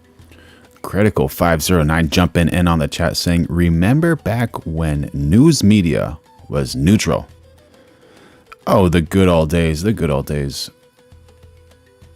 Ideally, it should be, but was it ever? Was it ever? I think there was a time where they only sold advertisements and they were neutral. I'm assuming. And how amazing would it be if they were unbiased, just giving facts? That would be absolutely incredible. Thank you for the chat, buddy. Hatred. Now the group CEO is defending its past payments to confidential informants and calling the charges government weaponization. There is no question that what we learned from informants saved lives. Today, the federal government has been weaponized to dismantle the rights of our nation's most vulnerable people. ABC News legal contributor James Samples here for more on this. Hi, James. The Southern Poverty Law Center has positioned itself as the country's watchdog for hate groups. So what's your... Cody Price jumping in on the chat saying they paid the opposition to cause racial division artificially, and people died or extinguished from the car being used as a weapon. They're guilty of domestic terrorism charges. Yeah, racial division. Pretty stupid. Definitely stupid. You know, what about racial unification? People coming together because of, you know, one person's good at this, another person's good at that. Collaborate together. See past these shallow views. What's your reaction to these charges? Well, the charges, Diane, are to understand what is being charged. The government is alleging that the Southern Poverty Law Center used paid informants to infiltrate groups like the KKK, Nazi organizations, and that those payments are fraudulent in the sense that they came from shell organizations. If you think about that argument, though, taken to its logical end, what the reason there are shell corporations that are... Yeah. Turning Point USA, a domestic terrorist organization. It is. Turning Point USA 100% is a domestic terrorist organization. Now, before you get confused, I just want to say I think that's accurate to sinners. Turning Point USA is just trying to make the world a better place, especially while Charlie Kirk was there. Don't know too much about it now. Saw a clip today of somebody who is just pretty much straight and arrow, you know, trying to praise the Lord and make the world a better place. But I don't know about Charlie Kirk's widow. The widowed Erica Kirk. I don't know much about her. I think there's a lot of mixed reviews about her. Set up to make these payments is that if the payments said Southern Poverty Law Center, the individual's anonymity would be compromised. Their safety, maybe even their lives, would be at risk. How strong is the Justice Department's case here, and what do they need to show in order to prove this in court? In order to show fraud here, they need to show that there was a material misrepresentation that harmed a victim, i.e. the Nonconformist jumping in on the chat saying, well, did he? Yeah, okay. Where does this racial unification happen, brother? Because it doesn't happen anywhere on Earth. So where is this utopia? I'll show you in a sec. Hold on. that the donors to the Southern Poverty Law Center were, in essence, defrauded because the money that was donated to the organization was then used, in the government's terms, to support the organizations that are purported to be the targets of the Southern Poverty Law Center. Do they have donors complaining? They do not yet have donors complaining, and in fact, the organization has been hugely successful over the years in fighting these battles. You might say that the donors were getting exactly what they paid for. And if you think about an analogy here, when the FBI pays an informant to infiltrate the mob, they don't give them a paycheck that says, from the U.S. government. They hand them a bag of cash. Well, that can't happen here, so that's why they set up these shell organizations. This is only day one. The indictment was issued yesterday. The defense hasn't been heard from yet. This will take time, but it does seem to be like a targeted attack against an organization that is not necessarily one that the party thinks highly of. What do you make of the timing coming just over a week after the Justice Department moved? Oh my goodness, lady, what are you talking about? So here we have a pristine example of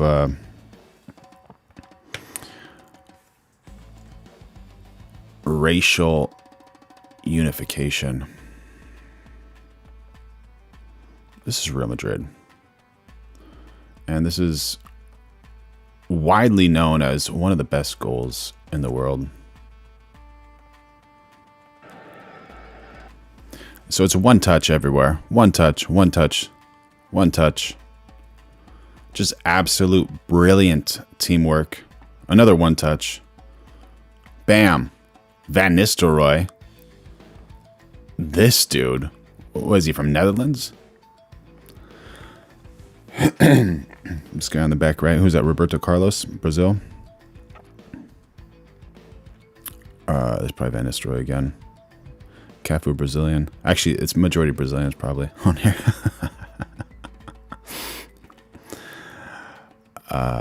But just to give you a little idea, like if we can take this whole like sense of how these people play soccer together and just kind of use that in a business sense or entrepreneurial sense or in a social sense where like everyone's good at something, right?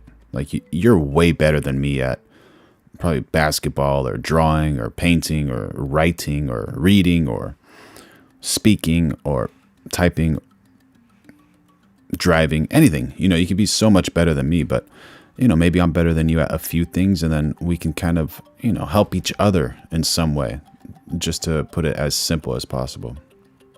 To vacate more convictions related to the January 6th attack on the Capitol. Is that a coincidence, or is the administration trying to send a message? I think that is the right question to ask, absolutely. 1 week ago, to be clear, the same Department of Justice sought to vacate the convictions of Proud Boys and Oath Keepers. And now they're going after a group that has fought against hate groups. In just the span of a week, the juxtaposition at a minimum is striking. All right, ABC News legal contributor James Sample. James, thank you.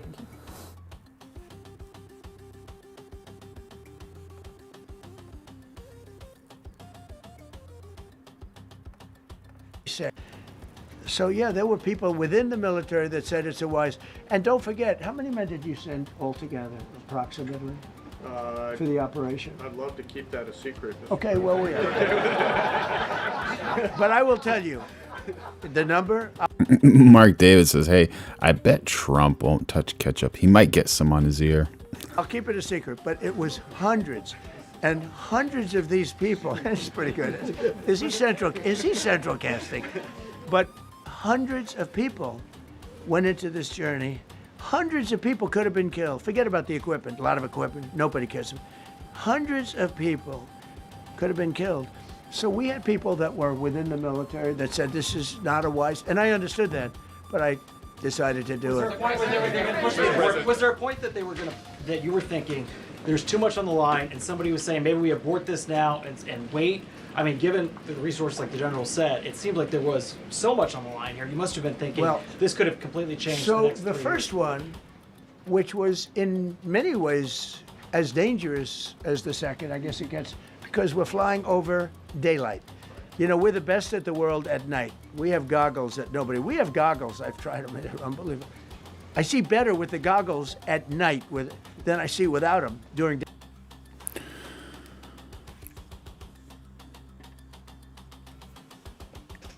So is there an actual conspiracy regarding Trump and the extinguished man in the stands?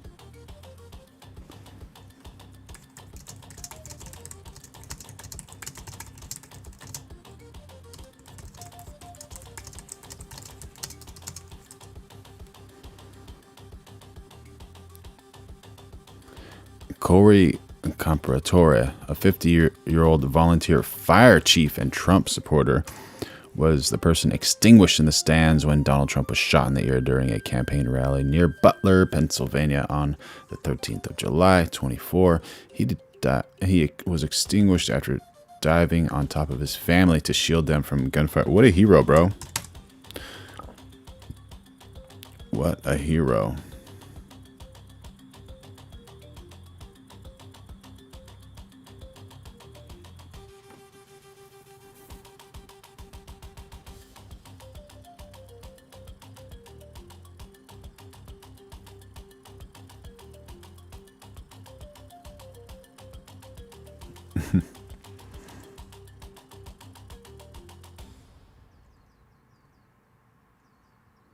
User says, my father had his ear near tore off and our next door neighbor fixed it with butterfly bandage. Is that accurate?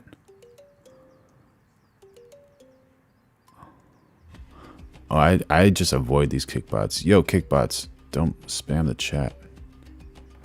Otherwise, Barry's going to have to get all up in you. And start practicing the ban button. The ban button. Whatever, man. Yeah, I'm cool with banning those kickbots. I'm cool with that.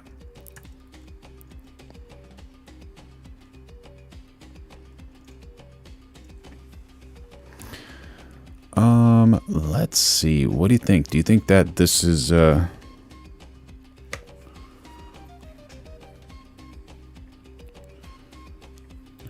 or fake?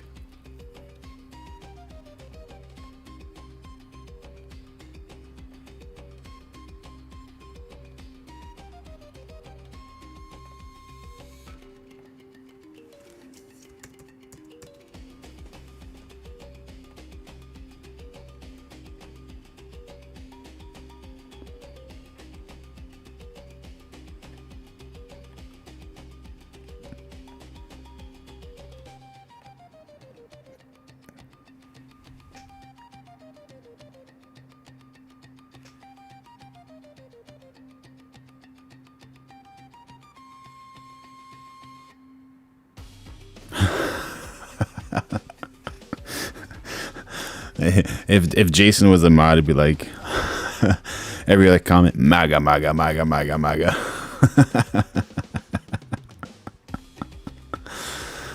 Oh my gosh, dude. There's some if it is ketchup, it's ketchup. But that little white thing kind of looks like cartilage, honestly.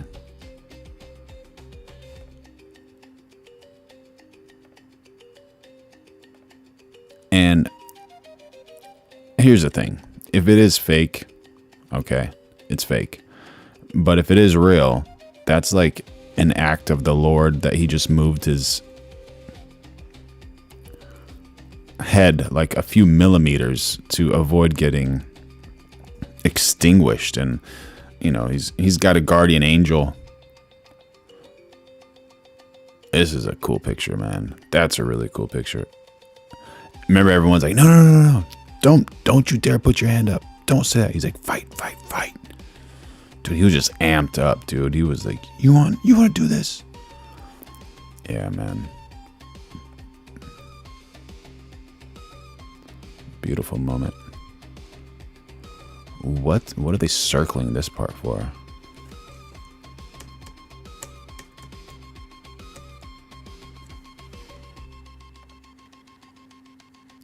Fact check. Fake photo shows Trump with no damage to his ear immediately after Butler assassination attempt. It's AI.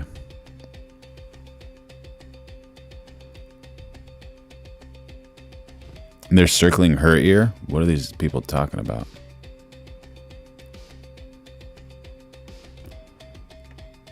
Yeah, that's something you got to just be careful about, like what you see on the internet.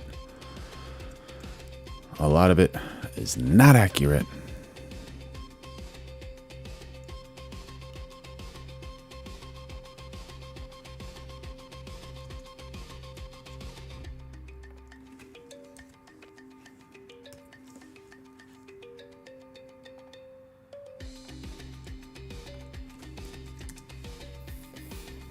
All right, so we're watching an expert on how media is exposed to the general public in a high-profile crime like this and the impact that it can have. This is obviously being presented by the defense side. Let's go to Josh Ritter, a criminal defense attorney, former prosecutor, Fox News contributor, who's watched all this at the courthouse in Provo, Utah. So this is all still pre-procedural. But maybe you can give us a sense, Josh, of what you think the defense is trying to establish here with this early witness before the trial is anywhere near beginning. I mean, let's think for a moment about how kind of slightly ridiculous this moment is. They're calling an expert to tell us how the public will respond or receive certain information that was presented by the media. Well, you know the best way that you do that? You ask people how they received it and how they responded to that. And we have a mechanism set up for doing that. It's called voir dire. You bring in the jurors and you say, have you seen the media coverage on this? What did that affect you? Have you made up your mind about this case already? We have established in this country an excellent mechanism for addressing the very issues that they're trying to make here in court today. We don't need an expert to come in and tell us that sometimes the media might present things with a different spin on it, and that somehow that means that we need to remove cameras from the courtroom altogether. Yeah. Primal Scream says, if you buy that, Trump wouldn't be running like a kitten.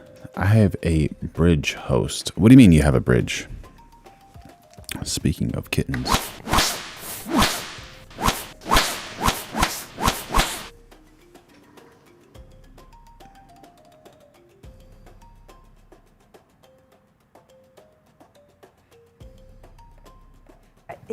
Exactly. I was thinking the same thing. Choppy Media says, how do you know that the stuff you see is accurate? Absolutely. Yeah, how do we know? That's something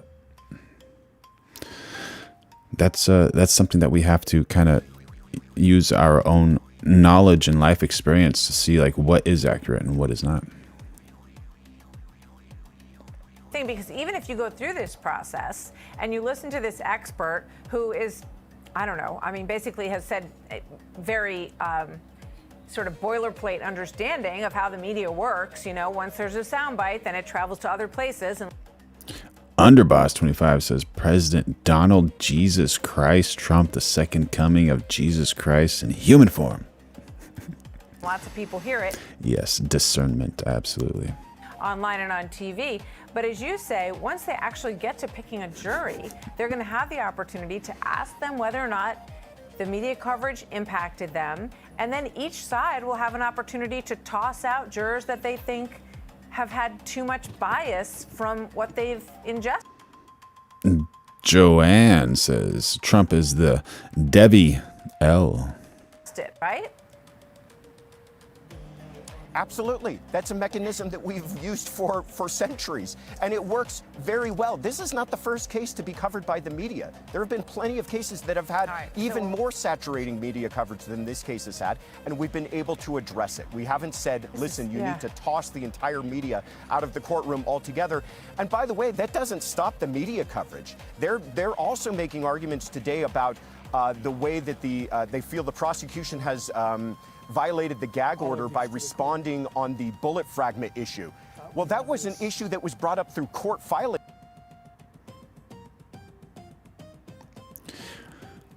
Cute picture over there. A very cute picture. In this podcast, Joe Rogan. I'm kind of happy that they decided to not show like the faces of their children and all that type of stuff. So they get to choose whether they want to live a private life or live a public life. That's a smart move. What do you think, chat? Not through cameras in the courtroom. So there's going to be continued coverage on this, even if you remove the cameras. Wouldn't the best way of handling all of this is open up the doors, allow the cameras inside, full transparency so that there is no misinformation about what's taking place? Yeah, we got. Joanne says, Erica is evil. Gotta go, but I keep wondering, at some point, does the prosecution question whether or not this judge is allowing this process to move forward and is acting as a judge should in terms of facilitating it, making decisions about what can happen in the courtroom, what can't happen, and what needs to sort of be expeditious in terms of moving this forward? Is he failing at this job, Josh?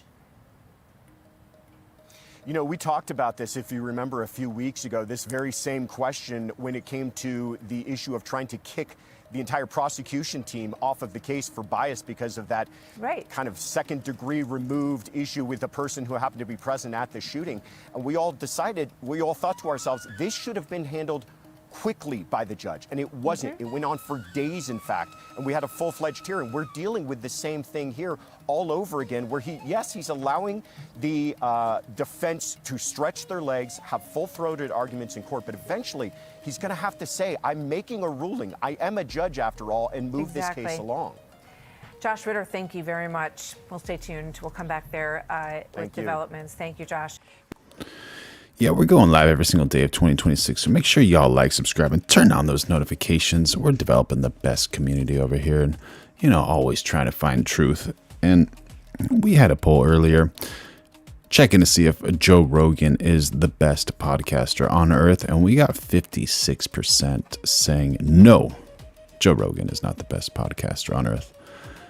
But what's on the other side of that 56%? That's 44% saying yes, he is the GOAT. Let's see what he has to say about the transformation of the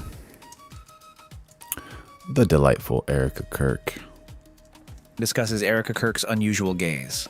I've heard Erica Kirk's got it.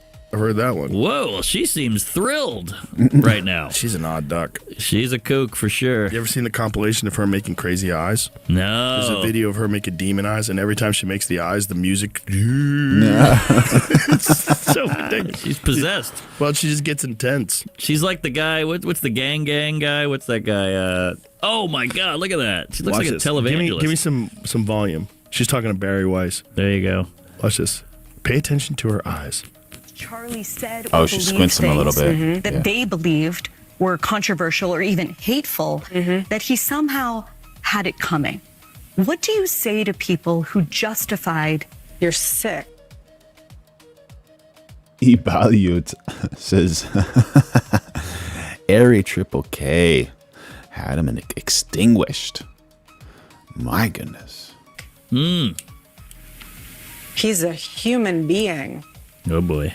Exactly when Barry is saying, they basically said that because Charlie said or believed. Okay. All right, we don't need the Vincent D'Onofrio. That's not the one that I wanted to hear. Let's watch the video Joe is talking about. We did what we usually did before tours. We said a prayer, and we asked the Lord to protect us. Oh, there's that sound. We asked the Lord that His will be done. That's what we did. At one time. Dang, dude.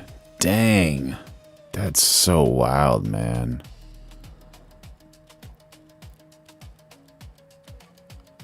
Man, oh man. An employee of Turning Point. She has been one of the main peddlers of these conspiracies, and she is making a huge amount of money on it. She is building her business. Okay, but yeah, she seems. But also, you got to think that she comes from a modeling background. A lot of people don't think about this, but I did photography and worked in the business for quite some time, and they always ask you to like change your face or change your eyes or smile with your eyes or do this or do that. And so she's basically learning these techniques and, you know, how to look better for the camera. And when she's on these sets, a lot of people don't notice, but they have like a monitoring screen so they can see like how their face looks. And then they like kind of look at their face and like change it and do all these types of things because of their vanity or their ego or their idea of what they want to portray within that moment. And it's almost like practicing, like she's looking at a mirror. And I'm not saying it's bad or good. I'm just saying, like, that's probably where she learned all of this, like, eye movement stuff, because, you know, she was a model for Trump's one of Trump's pageants. It was, she's having a good time. Well, she was on a reality show, you know. Yes. So she's a star fucker. A little bit. She was also in some weird CIA documents or CIA films. Is that right? Like, yeah. You ever seen those films? No. See if you can find those films. There's some weird, like, internal films that they made that she was a part of. She looks like if a pageant girl was grown up. 100%. Yeah, look at that. Yeah, well, I mean, she essentially was a pageant lady. Oh, really? Right? Wasn't she in, like, Miss USA or one of those things? Yes, she was Miss Arizona USA in 2012. She represented Arizona at the National Miss USA pageant held in Las Vegas, but did not place in the top 16. I don't know, maybe. Wasn't she, Jimmy? She's got that kind of face. Well, there's a thing that people want, right? That attention, fame thing. Yeah. That is what they really want. Okay, so Jamie will find it. She's got fireworks behind her. She's wild. Erica Kirk CIA video releases serious questions. That's the one I just played. Yeah. It didn't have. It had a 5-second clip, and the rest was not. Oh, but the full video's out there. I watched it, and it's very weird. So it's the same video. So see if you play it. It's about EMP attacks and power grids. The whole rest of this was not that clip. None of it? Nope. Well, a gig's a gig. I think if you're a struggling actor, you take any kind of employee video or whatever. I guarantee you that video's out there. I mean, no one could have pulled it. Well, there's the Jimmy Dore video there. Here it is. Look at this. Extremely vulnerable that we've presented to congressional officials. 1 being cyber, 2 being hackers, 3 being physical threats, 4th one is solar EMP, and the 5th one is man-made EMP. So the concern that we have is that we put out this critical information, and when we go over this risk analysis, they hear what we're saying, but they don't want to take action. Well, there are 18 critical infrastructures. It's weird, but very weird. She's doing a CIA informational video. Weird. Like an acting gig, or is this something else? Perhaps, or but even so, you're doing an acting gig for the CIA. Who calls you for that? Yeah. You ever get one of those calls? No. I never got one of those calls. My agent never hit me with that one. Yeah. It's odd. Well, there's a lot of people that think that she was his handler. She was Charlie Kirk's handler. But of course, there's a lot of people that think I have handlers. Yeah. After being crowned Miss Arizona USA. That's wild, Chad. Do you think that Erica was... We should actually put that as a poll. What do you guys think? Let's see how fast I can do that.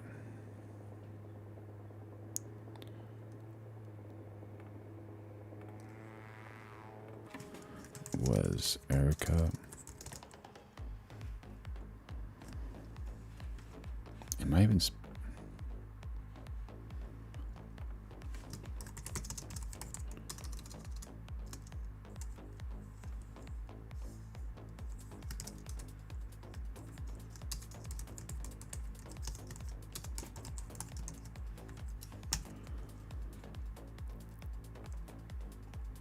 All right, we got one. We got another. And we're going live every single day of 2026. So make sure y'all like, subscribe, and turn on those notifications. Talk to me about Erica.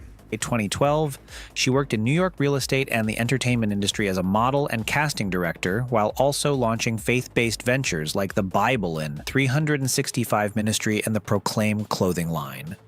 Following the assassination of her husband, Charlie Kirk, in September 2025, she was unanimously elected as the CEO and chairwoman of Turning Point USA. Candace Owens was not happy about that. My goodness. Where she currently leads the organization's national political advocacy efforts.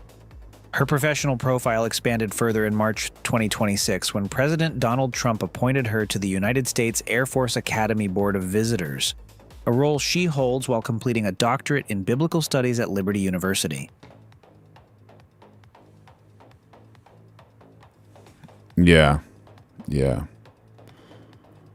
If we don't deal with Joe Kent, talk to me, buddy. The Israelis, then this thing will just keep going. There might be fits and starts, like maybe this 5-day ceasefire will work. I'm a little skeptical. I'm hopeful. But unless we restrain the Israelis and tell them, like, you're done, and if you continue.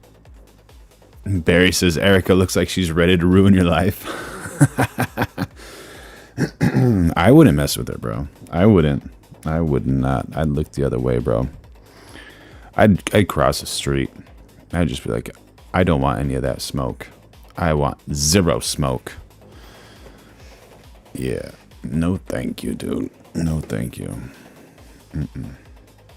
Continue to attack and you continue to do things. Yeah, no. Things without telling us and asking us, without asking us first. We're paying for it. You're going to ask us first. Then we are going to negate our other part of the deal. And our part of the deal says that we defend Israel. And we provide their Iron Dome system. We provide their air defense. We provide. Well, good morning. Unlike the endless wars of the past that dragged on for years and for decades with little to show for it, Operation Epic Fury has delivered a decisive military results in just weeks. Korea, Vietnam, Iraq, Afghanistan. As the Somebody forgot to insert their compressor. Goodness gracious. Gotta turn it up for y'all.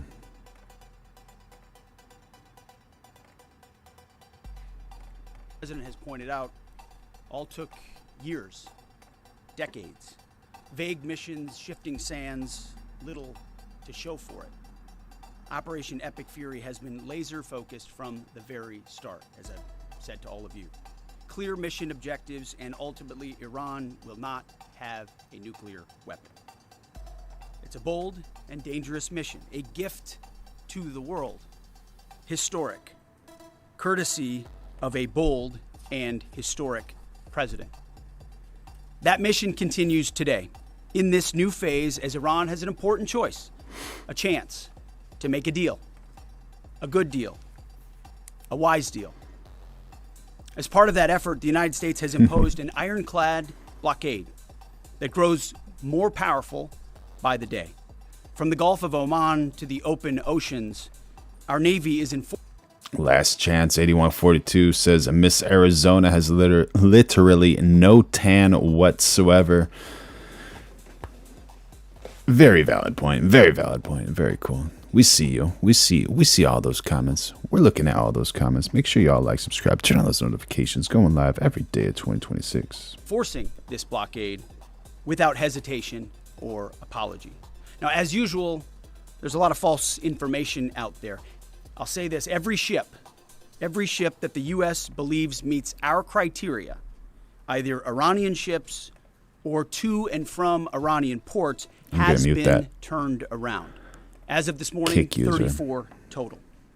Non-Iranian vessels are allowed to transit, and many have, including overnight. Not only is the blockade growing, in fact, a second aircraft carrier will join the blockade in just a few days, but this growing blockade is also gone global. Just this week, we seized 2 Iranian dark fleet ships in the Indo-Pacific region that had left Iranian ports before the blockade went in. Mark David says the roof was too steep to stand on.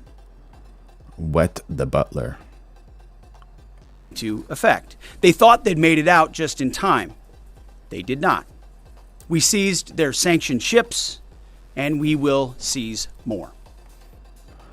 B. Rothad says, I spent 30 years doing Republican approval studies. They were the most accurate assessment I've ever been a part of. Awesome. Good to know. Our blockade is growing and going global. America's military is unmatched, projecting power, denying passage to adversaries, and protecting our interest at the time and place of our choosing. No one sails from the Strait of Hormuz to anywhere in the world without the permission of the United States Navy. To the regime in Tehran. Oh, City 0017 says, was Erica Charlie Kirk's Handler, what kind of base question is that? Are you in a shole? A shole. Thank you. Thank you for your chat. Make sure y'all like, subscribe, turn on those notifications so you get some thought-provoking messages like City 0017. So we have 53% saying yes on one chat.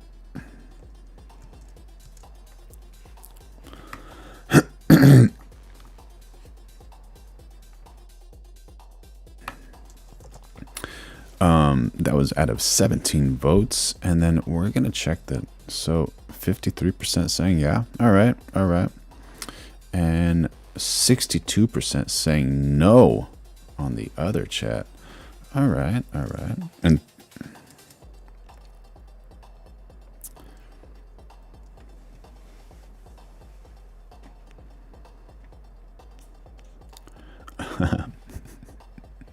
Mark David dropping some knowledge into the chat. All right. Thank you, City 0017. The Lord loves you. Thank you for jumping in on the chat. Make sure you like, subscribe, turn on those notifications. We're going live every day at 20:26, so you can see and hear more of us and this amazing community over here. The blockade is tightening by the hour. We are in control. Nothing in, nothing out. Nothing in, nothing out.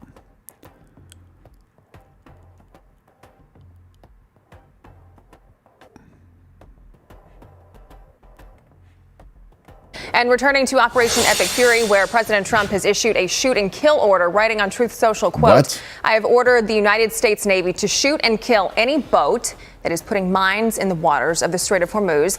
There is to be no hesitation. Additionally, our minesweepers are clearing the strait right now. I'm hereby ordering that activity to continue, but at a tripled up level. And the Pentagon posting a new video of U.S. troops seizing another ship carrying Iranian oil. National security and military analyst and international relations expert Rebecca Grant joins me now. Rebecca, thanks for coming on to talk about this with us this morning. First, I just want your reaction to this shoot and kill order. Oh, lethal force is absolutely appropriate. And notice that President Trump really focused on any attempt by Iran's fast boats to put mines out in the strait. Right now, we have a couple clear shipping channels that our U.S. Navy destroyers have ready to go, so we don't want to see more activity. Iran's IRGC Navy remnants are acting like pirates, but I'm telling you, they've only seen a glimpse of what the U.S. Navy could do. The U.S. is in control of that strait, and the U.S. needs to keep that control of the strait. Do you think this is the pressure that Iran needs to face from the president to cave in and be like, we can't do this anymore? You know, it's a brilliant move because with the blockade, President Trump can dial up or dial down the pressure. The U.S. Navy can continue this blockade as long as necessary. And it's amazing seeing the intercept of that Iran Shadow Fleet tanker in the Indian Ocean, okay? That's out in Indo-PACOM, Admiral Paparo's command. And so that tells us that Iran's Shadow Fleet is a target anywhere they are. That's a great message to China, and it really does lock down the pressure on Iran. They have no options at this point, and they are going to have to negotiate one way or the other. Do you foresee this coming to an end anytime soon?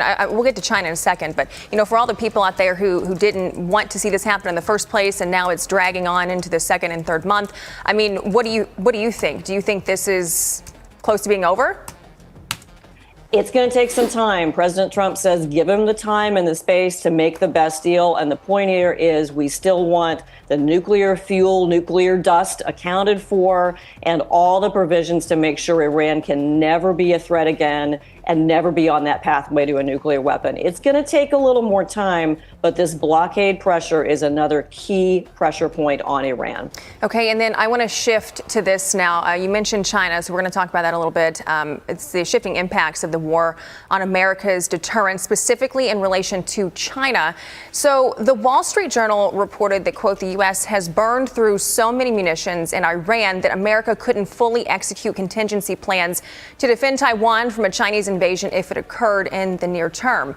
The U.S. has fired more than 1,000 long-range Tomahawk missiles since the war with Iran began on February 28th, as well as 1,500 to 2,000 critical air defense missiles. Wholly replacing those stockpiles could take up to 6 years. I mean, up to 6 years in replacement, that's a long time.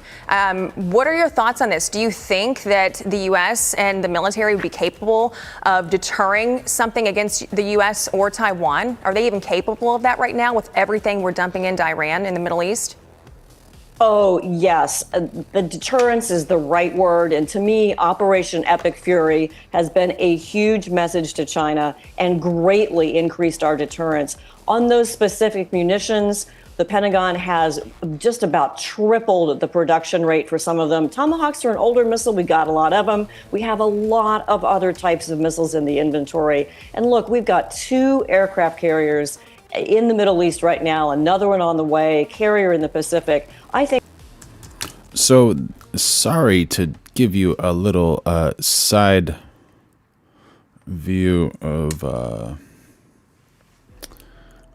this is being funny. There you go. Nope. Here we go.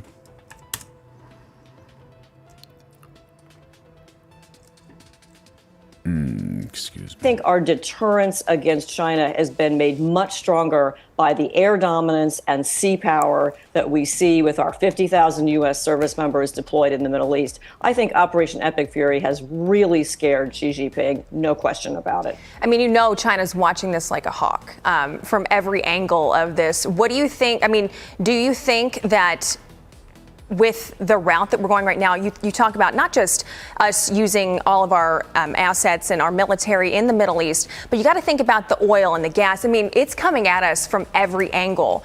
What do you think China? What do you think, chat? The girl on the left, is she a Republican or a Democrat? Just curious. Just curious. Do you think China is thinking right now? And China gets about 40% of that oil that comes through the strait. You know, Iran was a pretty big oil supply. Yeah. Attractive Republican. A very attractive Republican. Supplier to them. And what China sees is that President Trump has control of that key route, and President Trump is really using. Correct. Saying, do you disagree with the 6th commandment? What's going on? The 6th commandment has 2 primary interpretations depending on the religious tradition and recent cultural context. In Protestant Orthodox tradition, it's "you shall not extinguish," which forbids the of another human being and requires lawful efforts to preserve life. In Catholic and Lutheran traditions, it is "you shall not commit adultery," which forbids all those types of sins against chastity and requires the cultivation of purity. Correct. 411. Which 6th commandment are you referring to? Thank you for jumping in on the chat. Using U.S. military power. And you know, the Pentagon is planning for more B-21 bombers, Navy 6th generation fighter, and so many other programs, that MV-75, the Ospreys that you see landing on the Shadow Fleet container ship. We're going to buy a new variant of that. You know, everything is being restocked to deter China, and then putting this oil chessboard in a different frame, I think, has really overall strengthened the U.S. geopolitical position. Yeah. Barry says, I thought it was standard for Democratic women to have nose rings. Some painted hair, all those types of things, you know.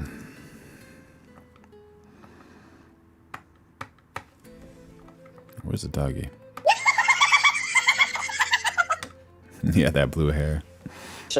In our competition with China. And Rebecca, your final thoughts on where we stand right now with Operation Epic Fury? And the targets for bridges and power plants are ready to go if they need to be, because Operation Epic.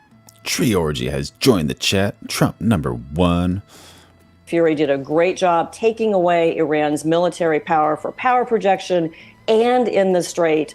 But don't forget, it's also there. All the planes, fighters, bombers, carriers, destroyers, everybody's still there in case President Jason says she's too beautiful to be a Democrat. Trump needs that if the negotiations don't go well. Okay, Rebecca Grant, thank you so much for your time this morning. Yeah, very attractive. Very attractive. Make sure y'all like, subscribe, turn on those notifications. Going live every single day of 2026. And here we have Thomas Keene Jr., spokesman for... all right, so he's not been around. Where has he been? What's going on? So this is one of those stories where the official answer is personal medical issue, but the silence is louder than the statement. When a vulnerable congressman disappears from votes for over a month in a razor-thin house during a brutal election year, people are going to start connecting dots with yarn and thumbtacks.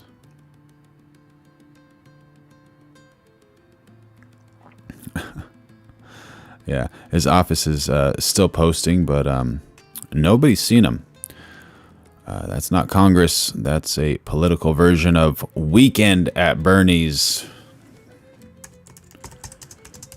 You guys probably haven't seen this, but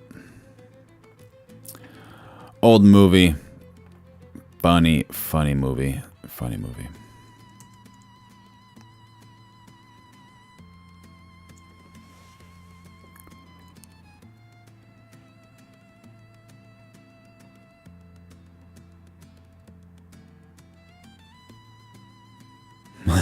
Legendary Perry. Yeah, bro. You're welcome to roast my voice anytime. Sorry, man.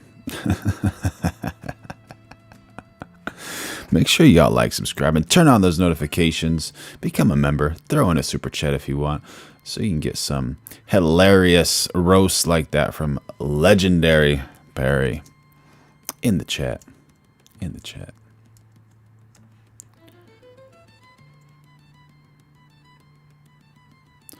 I don't know if we can wonder what this lady's talking about over here. Thank you. She's pretty. We already said that, but just figured the whole world has to isolate this rogue, apartheid, genocidal, maniac, serial killing, pathologically lying state. Isolate it, shame anyone who goes there. Academics, celebrities, politicians, and they've been exposed for what they are. And Zionism's on its last leg. It only exists by the weight of its propaganda, and that propaganda's collapsed entirely. The world sees Israel for what it is, and it can't last for long in its current state. You cannot expect... Oh, Legendary Barry. My goodness. Thank you so much, buddy. Veronica, we got to give one to Legendary Perry. Here we go. Thank you for your support. I love you. Wishing you and your family the best.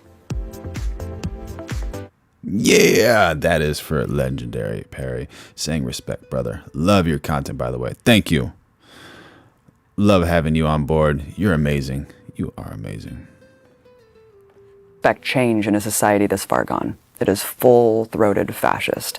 And that's why they act the way they do, with full, total impunity, because they have no humanity left. This is a society so far gone with protection of a military empire, with hatred in their hearts. And we're seeing essentially the Fourth Reich today, marching forward, and there's no allied forces coming to save us. The Israeli Knesset just passed a law allowing the execution of Palestinian prisoners, but not Israelis. This is the true face of apartheid Israel. But this is nothing new. I saw this firsthand when I was in Israel back in 20... Oh, Jason Beatrice 7362 says America slides for its allies. Absolutely. Veronica, show some love to Jason Beatrice, please. Thank you for your support. I love you. Wishing you and your family the best.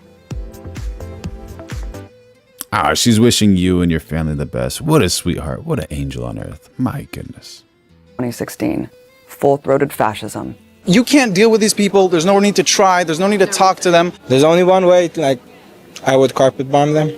You would carpet bomb them? It's the only way you could deal with it. I didn't realize this. I didn't realize how viscerally, grotesquely genocidal Israelis were. How openly fascist they would be to anyone. Jews shouldn't marry Arabs. Shouldn't marry Arabs. Why do you feel strongly about that? Because Jews is a special nation that God gave it to the Jews. We don't want the Arabs to be here. They knew that they were on camera. That's what's so alarming to me too. I wasn't trying to hide. I wasn't doing gotcha journalism. I was going up with a camera and saying, generally, what do you think about the situation? I think Israelis have to take over and they have to kick them away. I was so horrified and alarmed at the genocidal rhetoric that was being espoused. Every single person, for every generation, every walk of life, they wanted ethnic cleansing. They said we should nuke them. One little girl laughing, we should kill all Arabs. Kill all Arabs. We need to kill Arabs. No. It shows you the impunity back then. The arrogance to just assume this is what you guys think too, right? You're an American, you agree with me. You guys have been doing the same thing. This is who we are. We're proud racists. We're proudly fascist. I felt like I was walking into Berlin in 1932. I really felt absolutely disgusted. I just couldn't believe what I was hearing. I mean, just walking a couple steps, and as white as I am, are you Arab? Are you Arab? And I'm like, what? I'm an American. Oh, good. We can talk about Arabs then. We can talk about how much we hate Palestinians. I saw the writing on the wall back then. I saw that there's no hope from within Israeli society. I went to rallies where they were calling to kick all the refugees out. You know, these were things that we're told Israel's a safe haven for Holocaust survivors, for genocide survivors. Well, why are all the African refugees put out in the middle of the Negev desert into a concentration camp? Why don't they want any African refugees there? They tokenize Ethiopian refugees, but then they make them take Depo-Provera birth control because they don't want them to reproduce. This is the nature of Israeli society. It's an ethno-state, and it's built on supremacy and hate, because that's what Zionism is. How many civilians have been killed in Gaza, from what you know? Who gives a shit? Oh my God, dude. Wild. Nobody asked her that. She's lying. Yeah. Making up a story. You never know. You never know. Threshold moment. Dropping in the chat saying she's hot. Okay, but don't you feel like, for example, children? Mr. One Boston. Can't really read that comment, but that one sounds wild. Children grow up to be Arabs. You have to continue to expel. You have to continue to kill. I see a nose ring. Keep that artificial majority in place. Barry, what do you think? See that nose ring?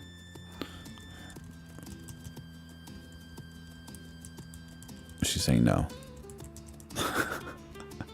If you gave me a button to just erase Gaza, every single living being in Gaza would no longer be living tomorrow, I would press it in a second. I would press it right now.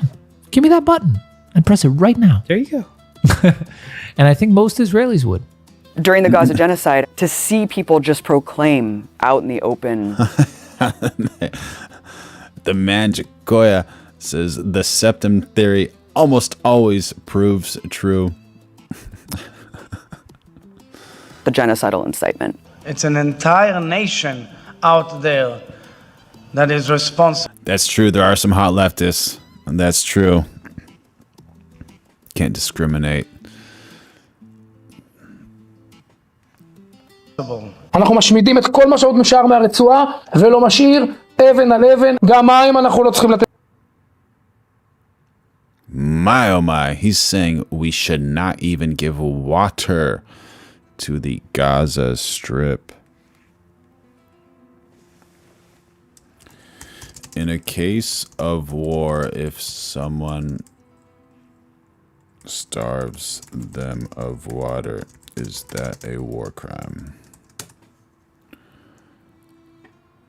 Yes, intentionally starving civilians of water is a war crime under modern international law, specifically the Rome Statute of the International Criminal Court and the additional protocols to the Geneva Conventions. Wild. Wild.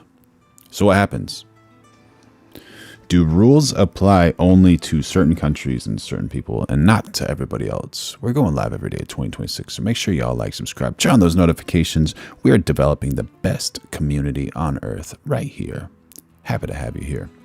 And become a member if you want. And if you want, you can also throw in a super chat.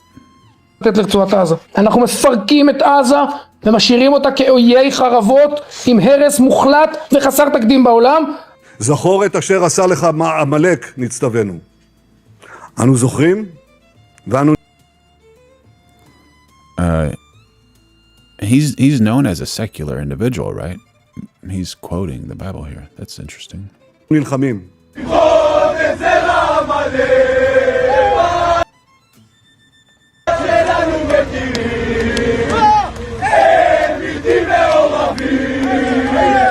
It was heinous and horrifying, but finally people saw Israel for what it is. It's all been exposed. They're not hiding anymore. כל ילד, כל תינוק בעזה הוא אויב. אני רוצה להעיף אותם, להשמיד אותם עד האחרון בהם. אם מעזה אתם תמשיכו לרעוב, תמשיכו למות, הבתים שלכם ימשיכו להישרף. אני לא חושב שיש מישהו במדינת ישראל, בארץ ישראל, שצריך לרחם על העזתים האלה. לא על מבוגרים, לא על קשישים, לא על צעירים ולא על ילדים. מבחינתי שירעבו לה... Absolutely. By the books, it is, for sure. Threshold moment saying, at least the Israelis are not chanting, extinguish to America. המוות, מה אכפת לי מהם? אנחנו שורפים להם את הכפר. Good question, bro. Good question. זה טוב שאנחנו שורפים להם את הכפר. Israel's propaganda is not working anymore because for the first time, Palestinians have been able to just show us the unvarnished truth of the reality that they endure on a daily basis. We see the settler terrorism. We see the people getting mowed down for doing nothing. We see the crimes every single day. You cannot hide genocide from us. So the propaganda has become cartoonish.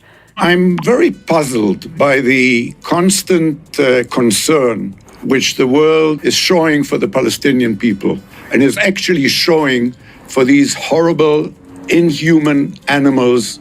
It's inverted just everything that we know to be true. Black is white, up is down. It's the most moral army in the world. We're a benevolent empire spreading human rights and democracy. Who the hell believes this anymore? Yeah, if they're committing war crimes like that, like starving them of food and water, are they the most ethical?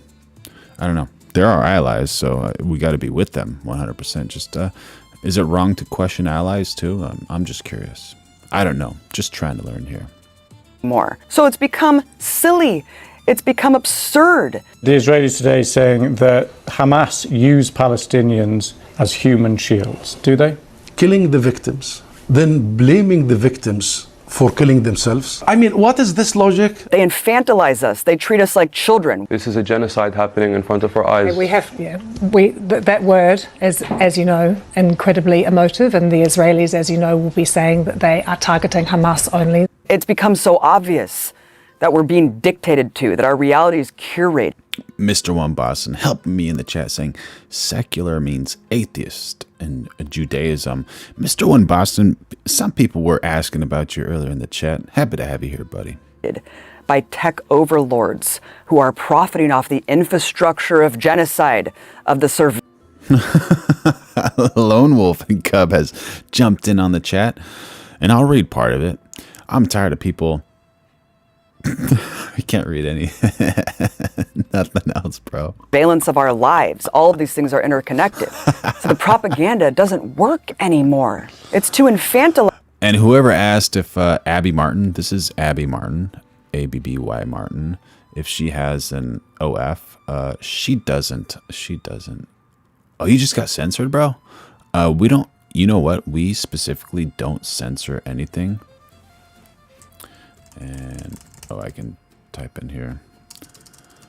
We don't specifically censor anything, so if you said it, it's probably like, yeah, definitely the YouTube thing, not us.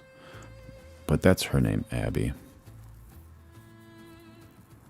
That's the reason sometimes people have to like say it in a different way. Like if you're talking about files or whatever, like a filing cabinet, you would say like Island Man files, so you don't get in trouble, I guess, or that's the reason. I don't know, whatever.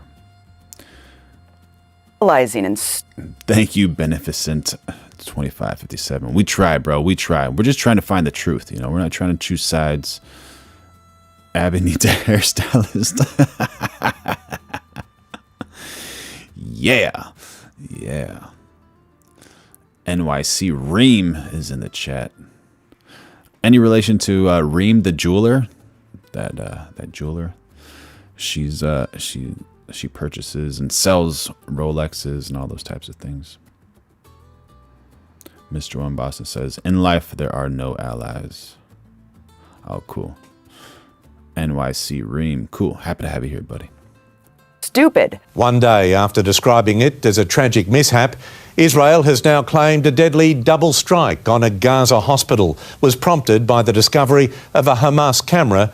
A Hamas camera is why they blow up journalists at a hospital, because they have a camera that belonged to Hamas? I mean, it just makes corporate media journalists and establishment journalists look like buffoons, doesn't it?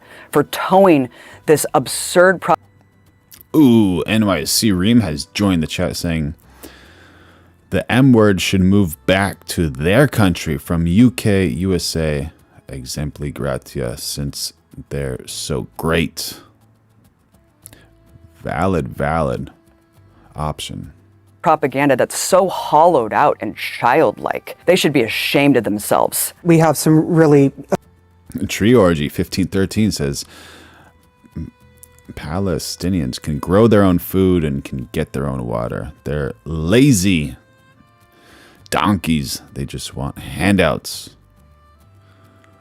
I don't know enough about the situation, but I don't know if they're allowed to do these things.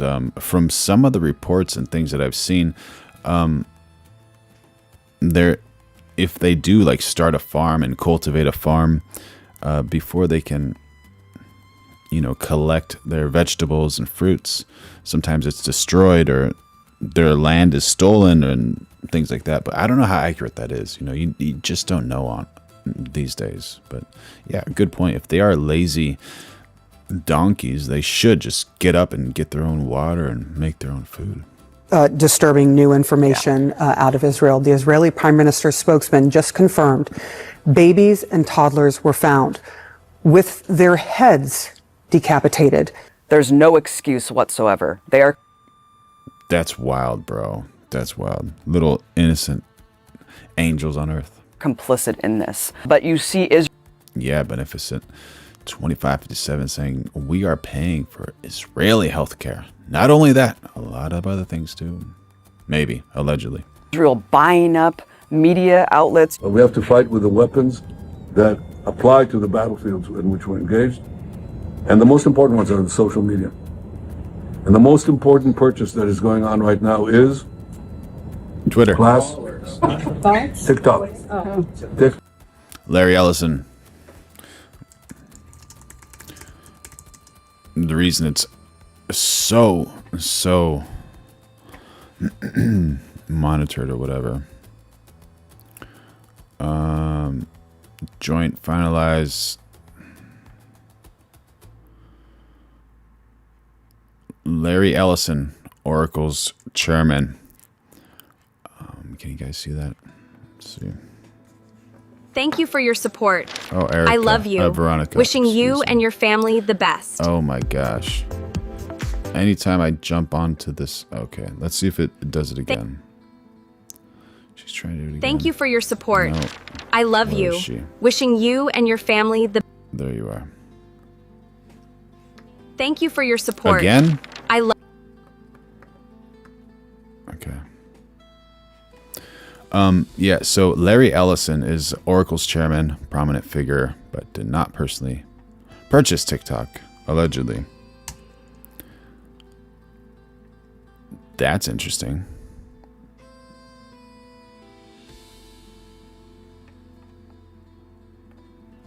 Number one. Do you see Israeli billionaires trying to tamp down on the narrative? They're desperate.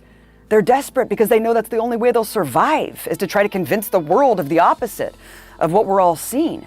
So that's why you see these desperate, pathetic influencers just spewing lies. I'm here in Gaza, and all I see is food, water, and opportunity. But instead of Hamas distributing the ramen noodles, they're eating it all, and that's why their leaders are on Ozempic. Because that's all they have left. They don't have anything anymore.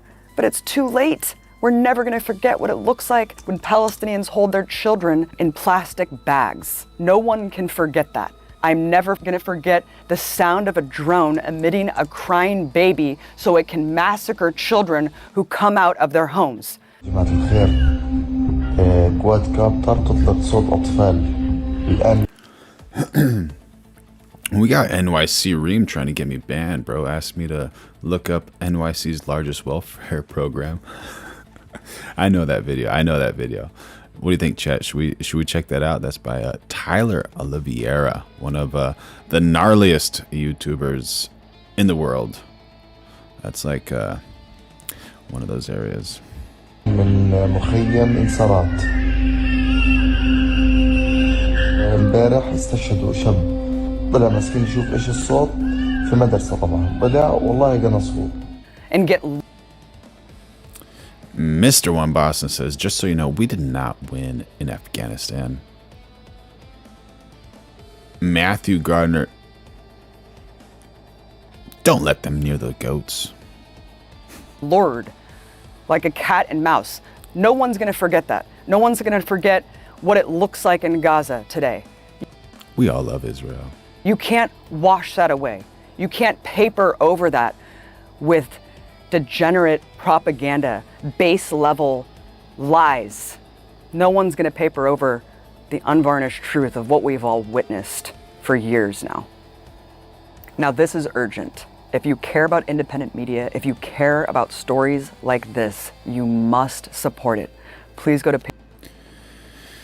Yeah.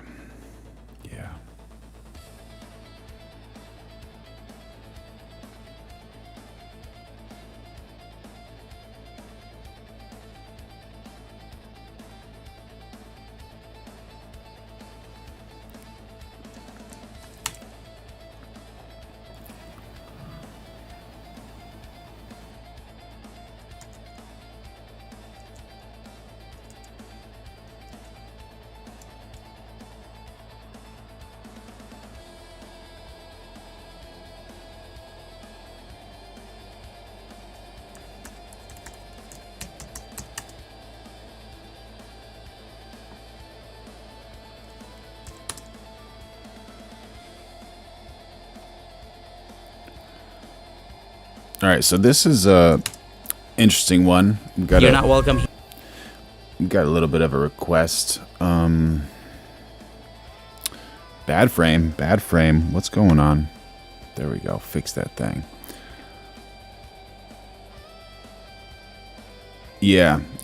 See, that's one good thing about people who stick together, and that's an admirable thing about certain cultures. Like, they do stick together and they help each other all the time, which is admirable, honestly.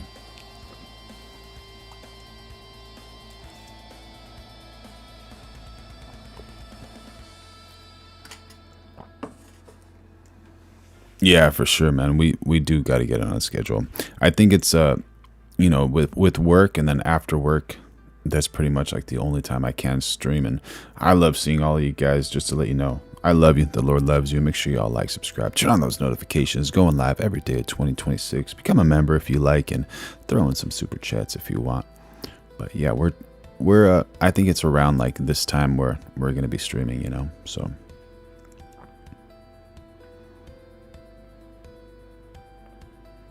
here, and you're not welcome in a lot of other places based on your videos. You don't own this place. You don't own America. No, you should move on. Nobody wants you here. Please move out. That statement he made, I don't know if that's actually accurate. Tyler, it seems like you discovered that anti-Semitism is... Oh, bro, drop threshold moment. Throwing some knowledge in the chat, saying thanks, Sackler family. We love you. We love you. Everybody loves you. lucrative, huh? You know, everybody. I obviously thought that we. Yeah. There's so many Jewish protests, and there's people who are saying like the Jews are against the Zionists. Zionists are making Israel look bad and all that type of stuff, and I don't even know what to believe anymore. I don't. How you doing, Tara? Good to see you. Yeah, it's so wild, so wild. But it seems like a lot of Israelis are turning on Zionism, but who knows? We should pay for their money, so why don't you move to a different country? So Why don't you go back to Israel? That would be my question. I got like public safety. I would say 150 calls about you already. What are they calling about? People trying to live a quiet life.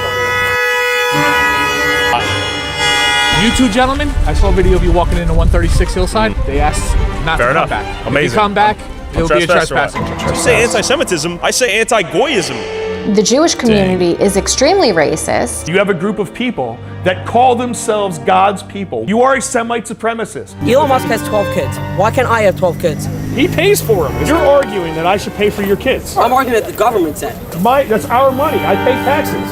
Excuse me, sir. What are you doing? Can I call the cops on you? Okay, that's it. We may be in a corrupt hellhole.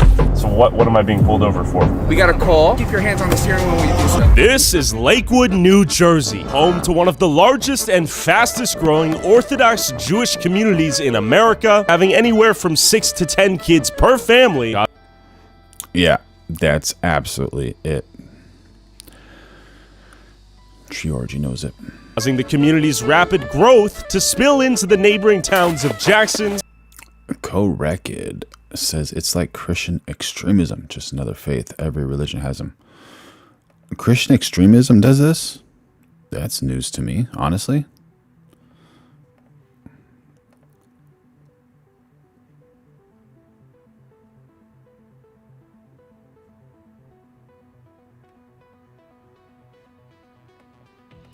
What is BHI? Thank you for the chat, Lone Wolf. Tom's River, Brick, and Howe. Oh, the Scientologists, I see. Causing non-Jewish residents to fear that their town will soon be turned into Little Jerusalem, just like Lakewood. The tactics within this community, I would liken it to organized crime. You were the vice chairman of the Israel Advisory Committee for Donald Trump in 2016. How did you get a relationship with the White House? Who in the White House? I don't want to say. Who are we messing with here right now, Chris? Is this video a mistake, man? I'm going to be honest. The powers out here are pretty immense. It's not about Jackson. Jackson is a test case. If it isn't squashed soon, is going to take over the entire.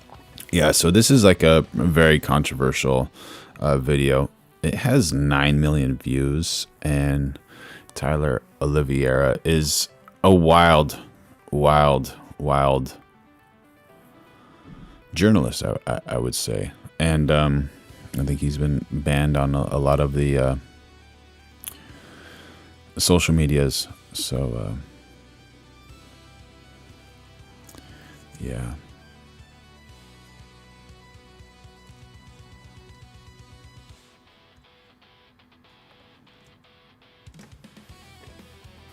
I didn't know about the BHI. Didn't know about that.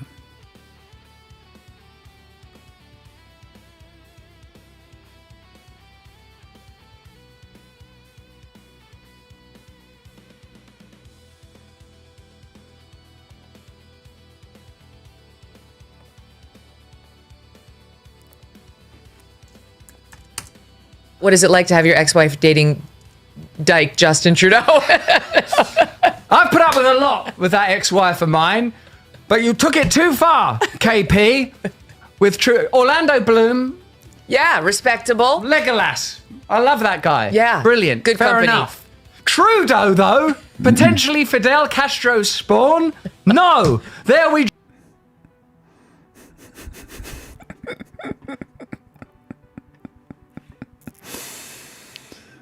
Oh, man. Oh, man. Draw the line. It's horrible. Trudeau. I did not like that Trudeau because no, he's a child of God and he's beloved. But what I will say is I didn't like it when he was having a go at them truckers. I didn't like they kept blacking up inexplicably and then sort of pretending to be ultra woke. He does have fantastic hair. I didn't like it when they invited, I think, an actual Nazi into the Canadian Parliament. Yes, they did. I specifically don't like what is typified by those good-looking politicians. Obama, Macron, Blair. They're sort of good-looking and they're charming. But you think, who do you work for, really? Who's running this? Because it can't be you. And I don't like that sort of pose of compassion that's absolutely undergirded by selfishness, probably because I recognise it myself. I'm so selfish sometimes. But I don't like that. The trucker bit's what got me. They called them Nazis. Yeah, it was ridiculous. And they were just being sort of bold and brave and stuff. So, yes, is she still going out with him? Yeah. We checked this morning and it appears that they are still together. Keep checking. She could come to her senses any minute. It is disappointing, isn't it, when your ex gets together with somebody who doesn't make you look good at all, doesn't increase the average at all. Look at the category I'm in now. I'm in with Trudeau. It'll be a relief to be in a rape trial. See? Phew. Never lose your sense of humor. Not even about the darkest things. Can't take that away from you, baby. Do you guys keep in touch? She said you never contacted her again after you sent her a note saying you wanted a divorce. Look, that is true. Wow. Never anything, not a text? I stay in touch with her father, Keith, and her mother, Mary, because they're good Christian folks. And I must say I felt a good deal of sympathy with the recent allegations around Katie. She's been accused of 2010. sexually assaulting. Mark White, you can talk about whatever you want over here, buddy. Ruby Rose by allegedly exposing her vag to this gal's face, which she's denied, but there's a criminal inquiry underway in Australia as a result of these allegations. To me, that doesn't, this is probably the old school man in me. I don't even hear the crime there. What happened? I can't even hear where it is. Like someone would have to poke me with a stick. That's the bit, there's a crime. Ah! Wait, no 20-year-old girl wants another woman rubbing her vag on her face uninvited. That's the crime. There it is, Russell. What is it like to have your ex-wife dating Megan Kelly dropping the spicy words.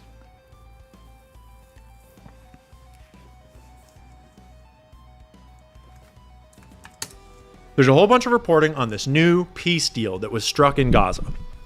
And though I love being sassy, I want to be clear for a second and not just sassy. I'm stoked.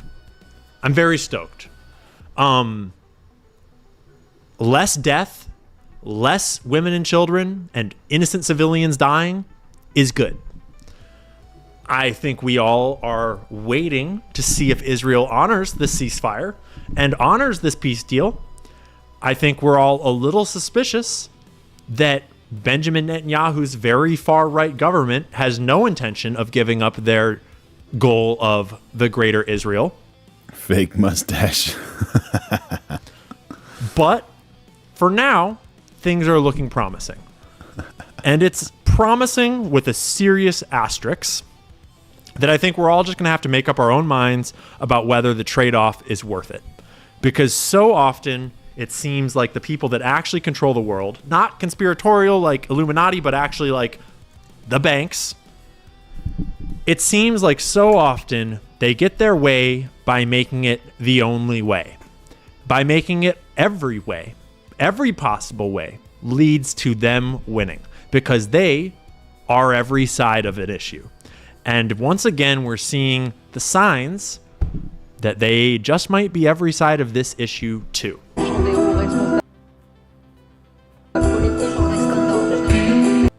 True. And this is from yesterday. Well, thank you very much. And I'm told this is a rather historic meeting because these countries have been bordering each other for many, many years. And Trump announces Israel and Lebanon 3-week ceasefire extension. It doesn't happen much, although they like each other. I found that out today, and I've sort of heard about that. They actually like each other, Lebanon and Israel. And we had a great meeting with the very high officials of... Gotta shed some light on what Lone Wolf and Cub says. He says, or they say, I'm just joking, bro. I don't know. He or she, whatever it is, says, we got someone pretending to care about vets like Democrats. They put illegal aliens in 5-star hotels while they let vets sleep on the streets. Come on, y'all. That's so backwards. That should not be allowed. Like 100,000 billion gazillion %. Take care of the vets first, man. What are you doing with your life? Let's go, policymakers. Don't mess around.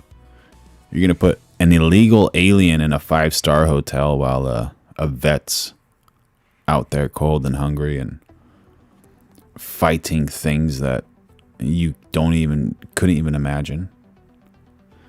Shame on you, idiots. Excuse my vulgarness, but yeah, do that to heroes that are, yeah, come on. Especially the people who are protecting your freedoms. And to be honest, I don't like war. I wish there was no war. I wish we didn't even need vets, but that's not the reality. You know, that's 100% not the reality. But I wish it was. Lebanon and very high officials of Israel, and we think that the president of Lebanon and the prime minister of Israel over the next couple of weeks will be coming here. They've agreed to an additional 3 weeks of, no firing, ceasefire. Did Trump cut VA funding?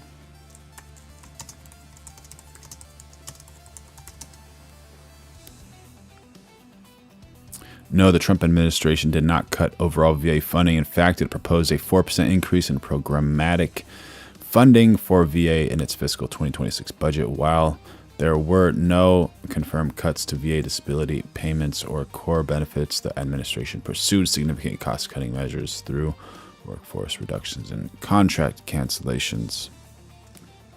Thank you for the chat.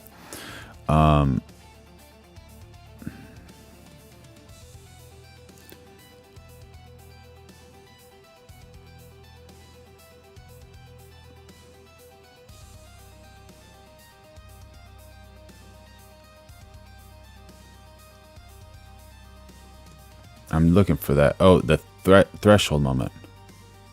Who said that? I don't know who said that, but whoever said that, I don't know. Whenever you say things, you know, you could like rage bait or whatever, but it just whenever you say things that are inaccurate, it kind of lessens the value of what you're saying. Like in any sense, you know, if you're doing jokes, like that's what jokes are. They're fallacies. They're like fake, you know. That's what makes something funny, or one version of funny. But yeah, I guess that's funny. But you know, it's a sensitive topic because you're dealing with vets and all that type of stuff. So yeah. No more firing. Let's see. Shout out to Jason Beatrice 7362. Jason is a veteran hero. We hope that happens. It's not going to happen between them, but they do have Hezbollah to think about. And we're going to be working with Lebanon to get things straightened out in that country. I really believe it's something we can do pretty easily, just with the power of who we are. They're great people, the Lebanese people. We have our ambassador here who has done a fantastic job, ambassador to Lebanon from the United States. And we had a great conversation, and I think it's the beginning of something very important. It'd be a wonderful thing to get this worked out simultaneously with what we're doing in Iran. And I'd like to start by just asking JD, our Vice President. David 33398 says he will continue filling his own pockets. I wish you were wrong, dude. I wish you were wrong. A great vice president to say a few words, and then Correct. They did not decrease funding. Marco will speak, and then the representatives from the country. Mike Huckabee, you'll say a few words, Mike. You've done a great job, by the way. I appreciate it. Everybody does. And JD, please. Yes, sir. Well, first of all, congratulations. Congratulations to you and our Secretary of State, but most importantly, congratulations to the people of Israel and Lebanon. I think it's a major historic moment. We're going to extend the ceasefire for 3 weeks that's already in place between Israel and Lebanon. Of course, it wouldn't have happened without the president's direct engagement. The fact that you have these leaders of different countries coming. Thank you. Do not use 3821. Together for the first time. They came together in the Oval Office, and they came together because of energetic diplomacy, of course, led by the President of the United States. So I think it's a big moment for the world. It's a big moment for our country, but just very proud to be a part of it. So thank you, sir, for making it happen. Thank you very much, JD. Thank you, Mr. President, for hosting this. Actually, the President wanted to be personally involved, and I'm glad he was, because it made it possible to get this extension, and it gives everybody time to continue to work on what's going to be a permanent peace between two countries that want to be at peace. Both are victimized by the same terrorist organization. A terrorist organization that no doubt has victimized Israel, but has also victimized the people of Lebanon. The people of Lebanon deserve to live in a country that's peaceful and prosperous. They have an opportunity to do that. They have a history of that. And what's standing in the way is an organization that operates, a terrorist organization that operates within their national territory that threat needs to be eliminated. And so thank you, Mr. President, for this gathering today and for convening it and being a key part of it. And it buys us time to continue to work. I'm very optimistic that in a few weeks we'll be even closer to the kind of permanent peace that the people of Israel and Lebanon deserve. Thank you very much. Michelle, please. So they're making it look like that little terrorist organization is what's harming Lebanon and Israel over there. That's the enemy. From what I gather from Marco Rubio. And just to make sure y'all know, we're going live every day at 2026, so make sure you like, subscribe, and turn on those notifications, and become a member if you want. Throw in some super chats, and so you can get some awesome information like we always do get from the chat. I would like to thank the President, the Vice President, and Secretary to make this historical meeting today that bring two countries that they've never been next to each other more than today in a way. This is 60, 70 years in the making, and today is really the historical day. Thank you, Mr. President, Vice President, Secretary, and I'm going to keep going, working for a peace that hopefully we'll get it as soon as possible. Thank you. You're a very successful man.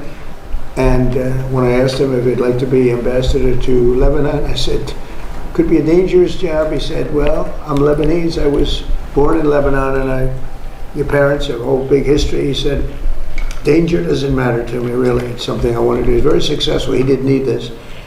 And I think it's probably more dangerous than you even thought, but you've done a fantastic job. So.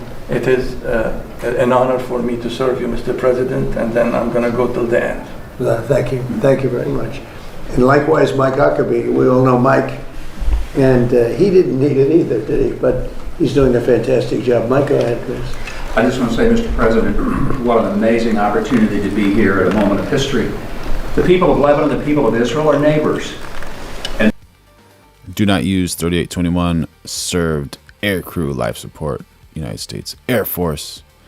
Thank you for your service, buddy. Thank you for your service. They want to get along. They can get along. But it's like neighbors who have a rough little kid living in the neighborhood who keeps throwing rocks at everybody's window. And if the kid will quit throwing rocks, the neighbors can get along and start actually working together. The president has initiated something that is truly bringing the neighborhood back to a neighborhood and recognizing that the problem is not Lebanon and the problem is not Israel. The problem is Hezbollah, the bad little kid throwing rocks. That's what the president is getting launched today, to get that little kid out of the neighborhood. Thank you.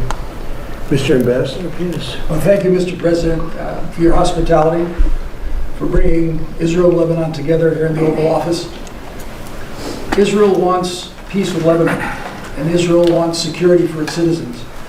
We're united with the Lebanese government in wanting to rid the country of this malign influence called Hezbollah.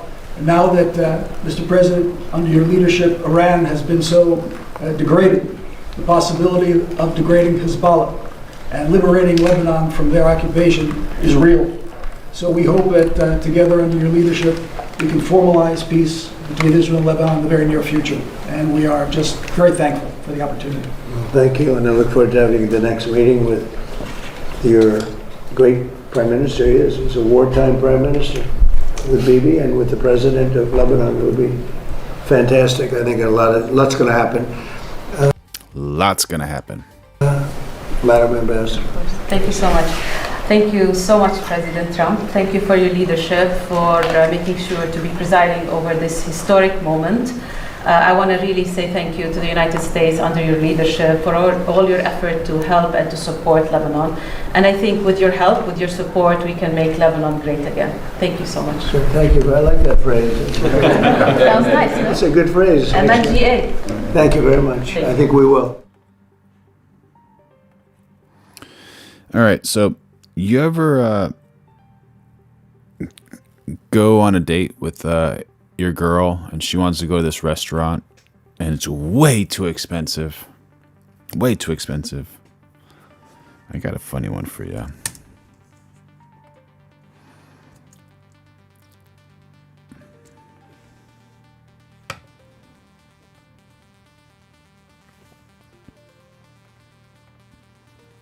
Here it goes. Where y'all want to eat? Fishtails.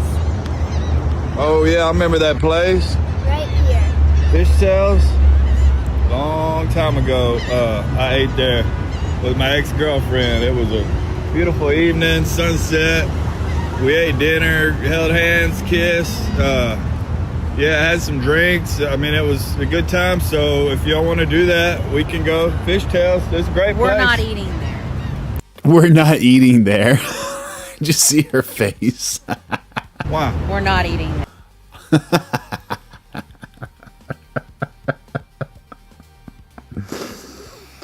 Oh my God, bro. Come on, babe. Let's go. She's 100% walking away from the restaurant. Just absolutely hilarious, dude. Just absolutely hilarious.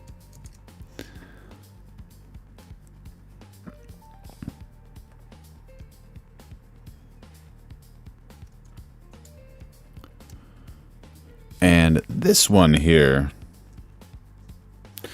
if you have sensitive ears, you can put it on mute right now.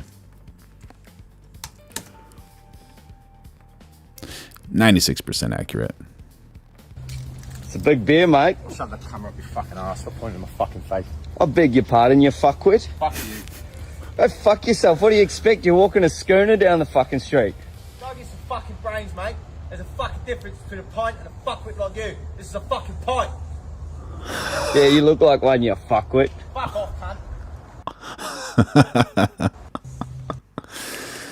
Oh man, just some good friends trying to make some content. That's what I think's going on over here. These guys are just hilarious. Hilarious.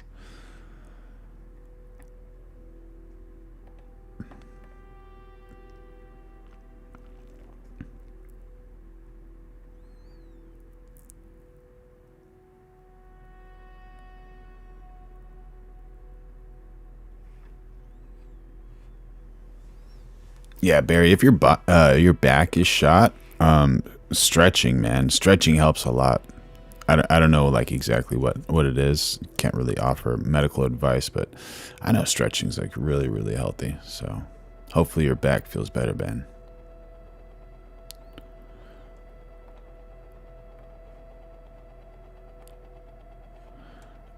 And horses are absolutely dangerous. But this Argentinian gaucho, absolutely wild.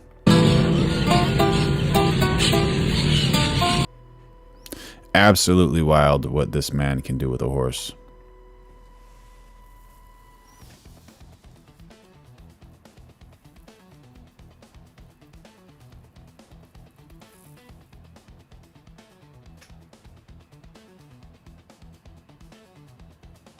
Yeah, that's a good point. Correct. A president with military experience. They know the real cost of war. Yeah. And when you say experience, do you mean like the type of experience of actually being boots on the ground or being in the office? Gaucho's a great Steely Dan album. Cool, man. Cool. Thank you for the recommendation.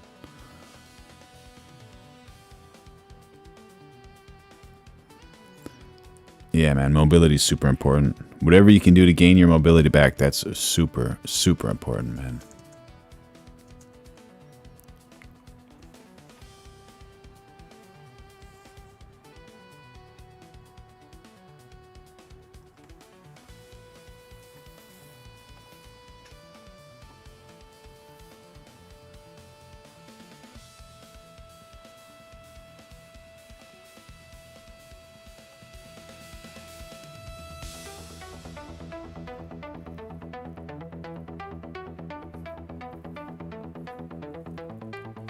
Dude's like sleeping with the horse.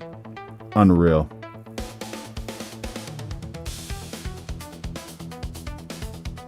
Yeah, boots on the ground.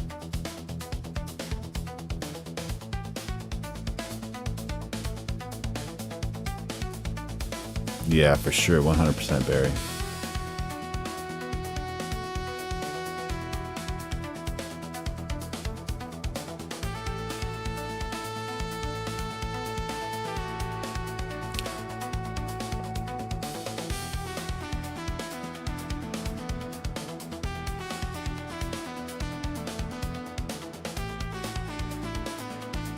I don't know if y'all understand how strong and how dangerous horses are and how much respect this person has gained from this horse just to be able to do all that.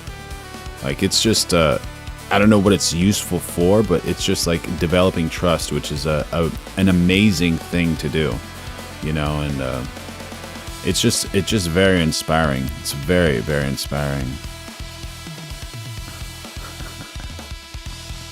And here's another way to gain some trust. DJ, drop the levels a little bit.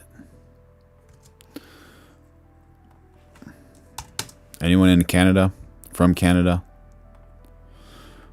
So here we have just another day in a Canadian Tim Hortons. What's my frame looking like?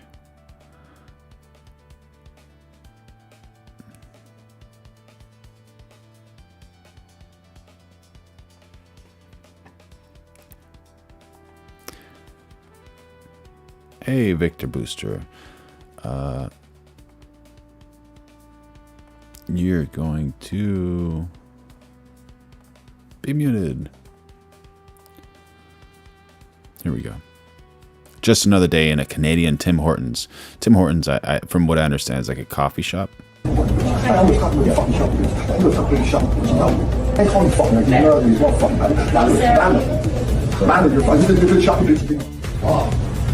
Man, get the fuck out of here.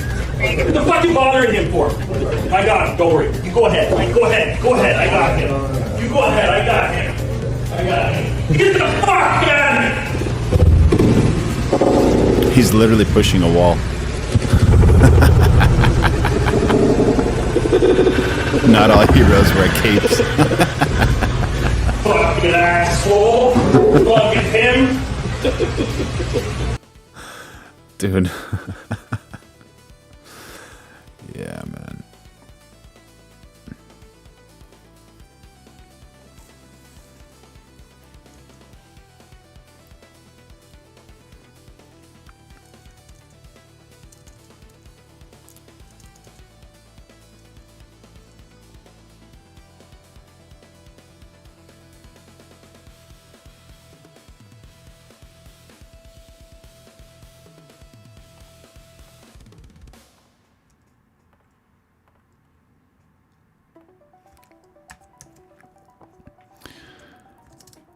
And here we have an actor. One actor. One very, very amazing actor. And just curious who this actor reminds you of over here.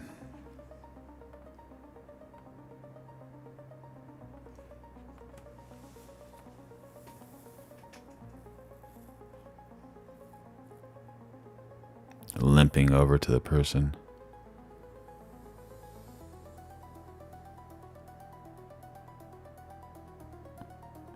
Just walk in normally after he gets fed.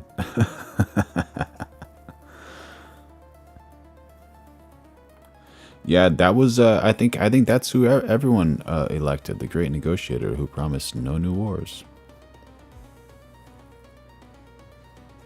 Barry says no war is good, but Iran has had this coming.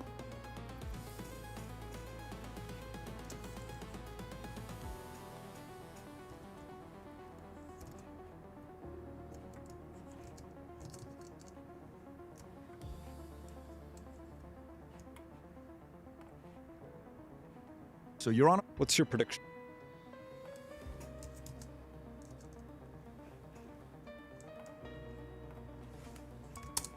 What's your prediction for 2027? I think this war between the United States and Iran will only escalate. There can be no off-ramp. You'll see a ground invasion of Iran, in which case America's gonna be stuck there 4 years, I think, is optimistic, possibly 10, 20 years. By 2027, you should have the framework for national draft already in place. ICE will be much more powerful than people imagine. They want to deploy the National Guard to all major cities in America because they're preparing for economic collapse. All the ingredients for civil war should already be in place. Nationwide discontent and riots and protests and insurgencies. The global economy should have collapsed by 2027, so buckle up. What's your prediction for 2027?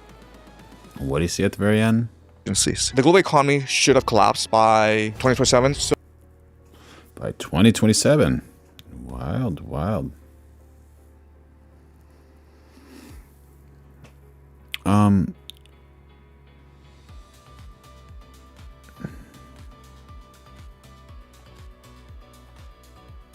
Yeah. Wild indeed. Wild indeed.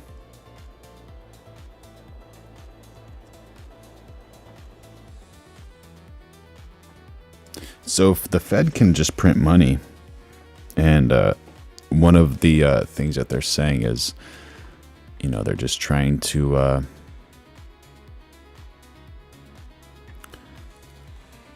bankrupt the U.S. by, you know, beating them at their air game.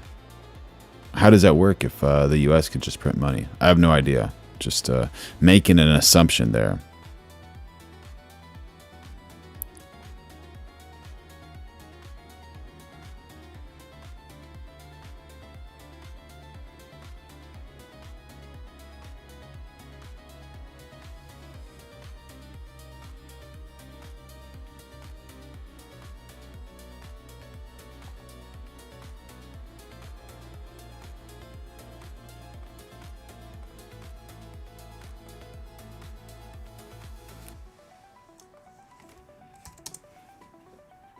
We show solidarity, you know, with suicide bombers. Absolutely. What? It's hard to believe that clip is real, but it is. And it's not even the craziest thing she told me. Nate Friedman. And that woman has run for the United States presidency 3 times, but we'll get to that. This is a protest in New York City where they're calling to free all Palestinian terrorists, including those serving 5 life sentences who have executed Americans at point blank. I'm going into the lion's den to speak with these people to find out what it is that they really want. Now, this was one of the toughest videos to make, and you'll see why right away. Welcome back to the Nate Friedman Show.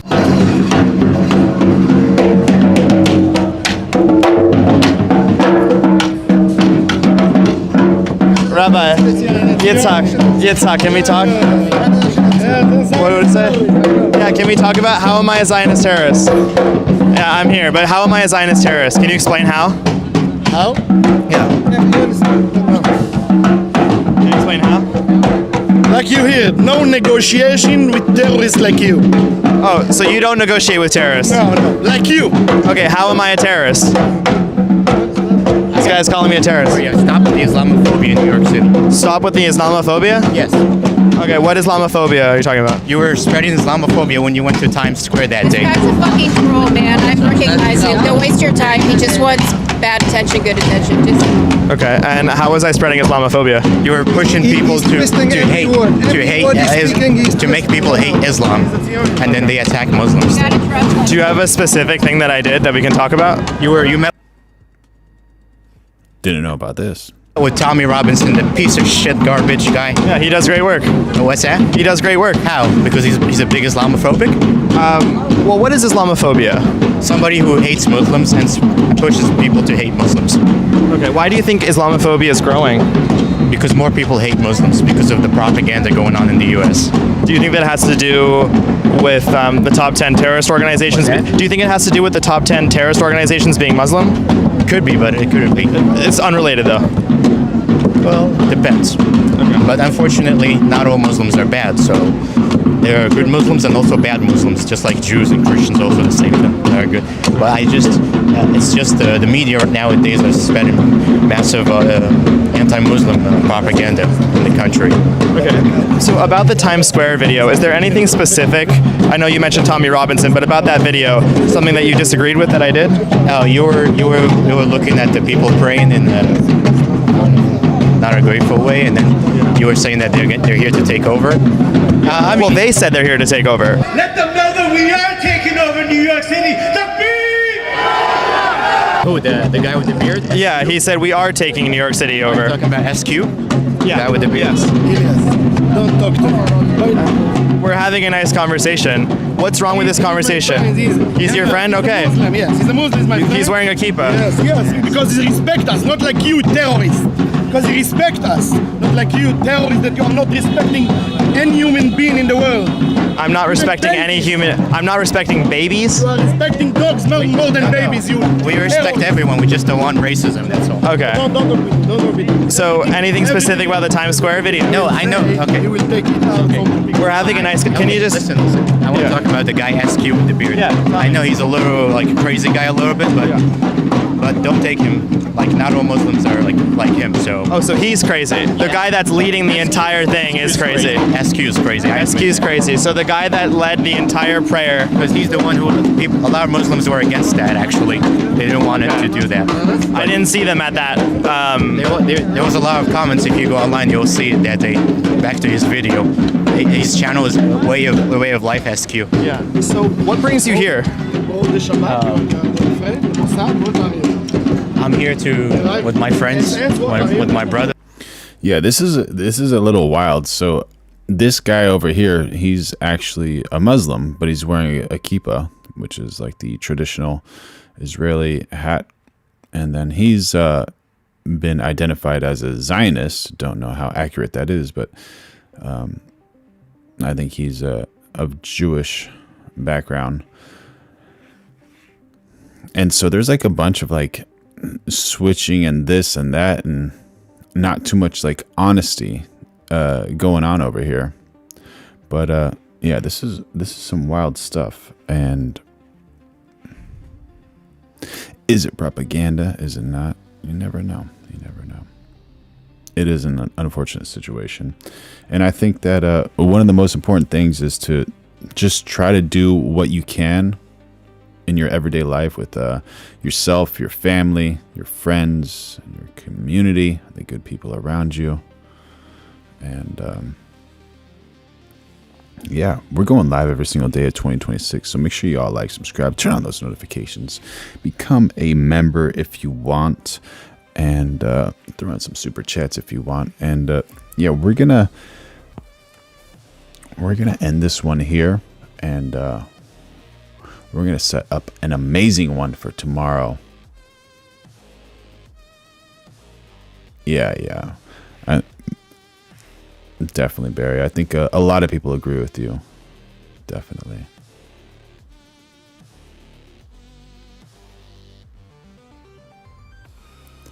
Correct says it changed from more democratic to authoritarian, and not long ago it can change back. It can. And a lot of people say that the petrodollar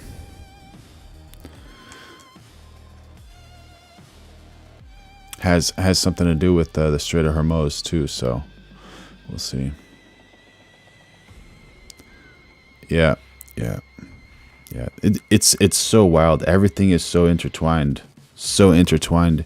You definitely need someone that has like surgical precision to properly analyze and explain everything. But it's hard to analyze and explain everything when you're not getting factual words or evidence, unless you're getting it from like people, you know, with boots on the ground or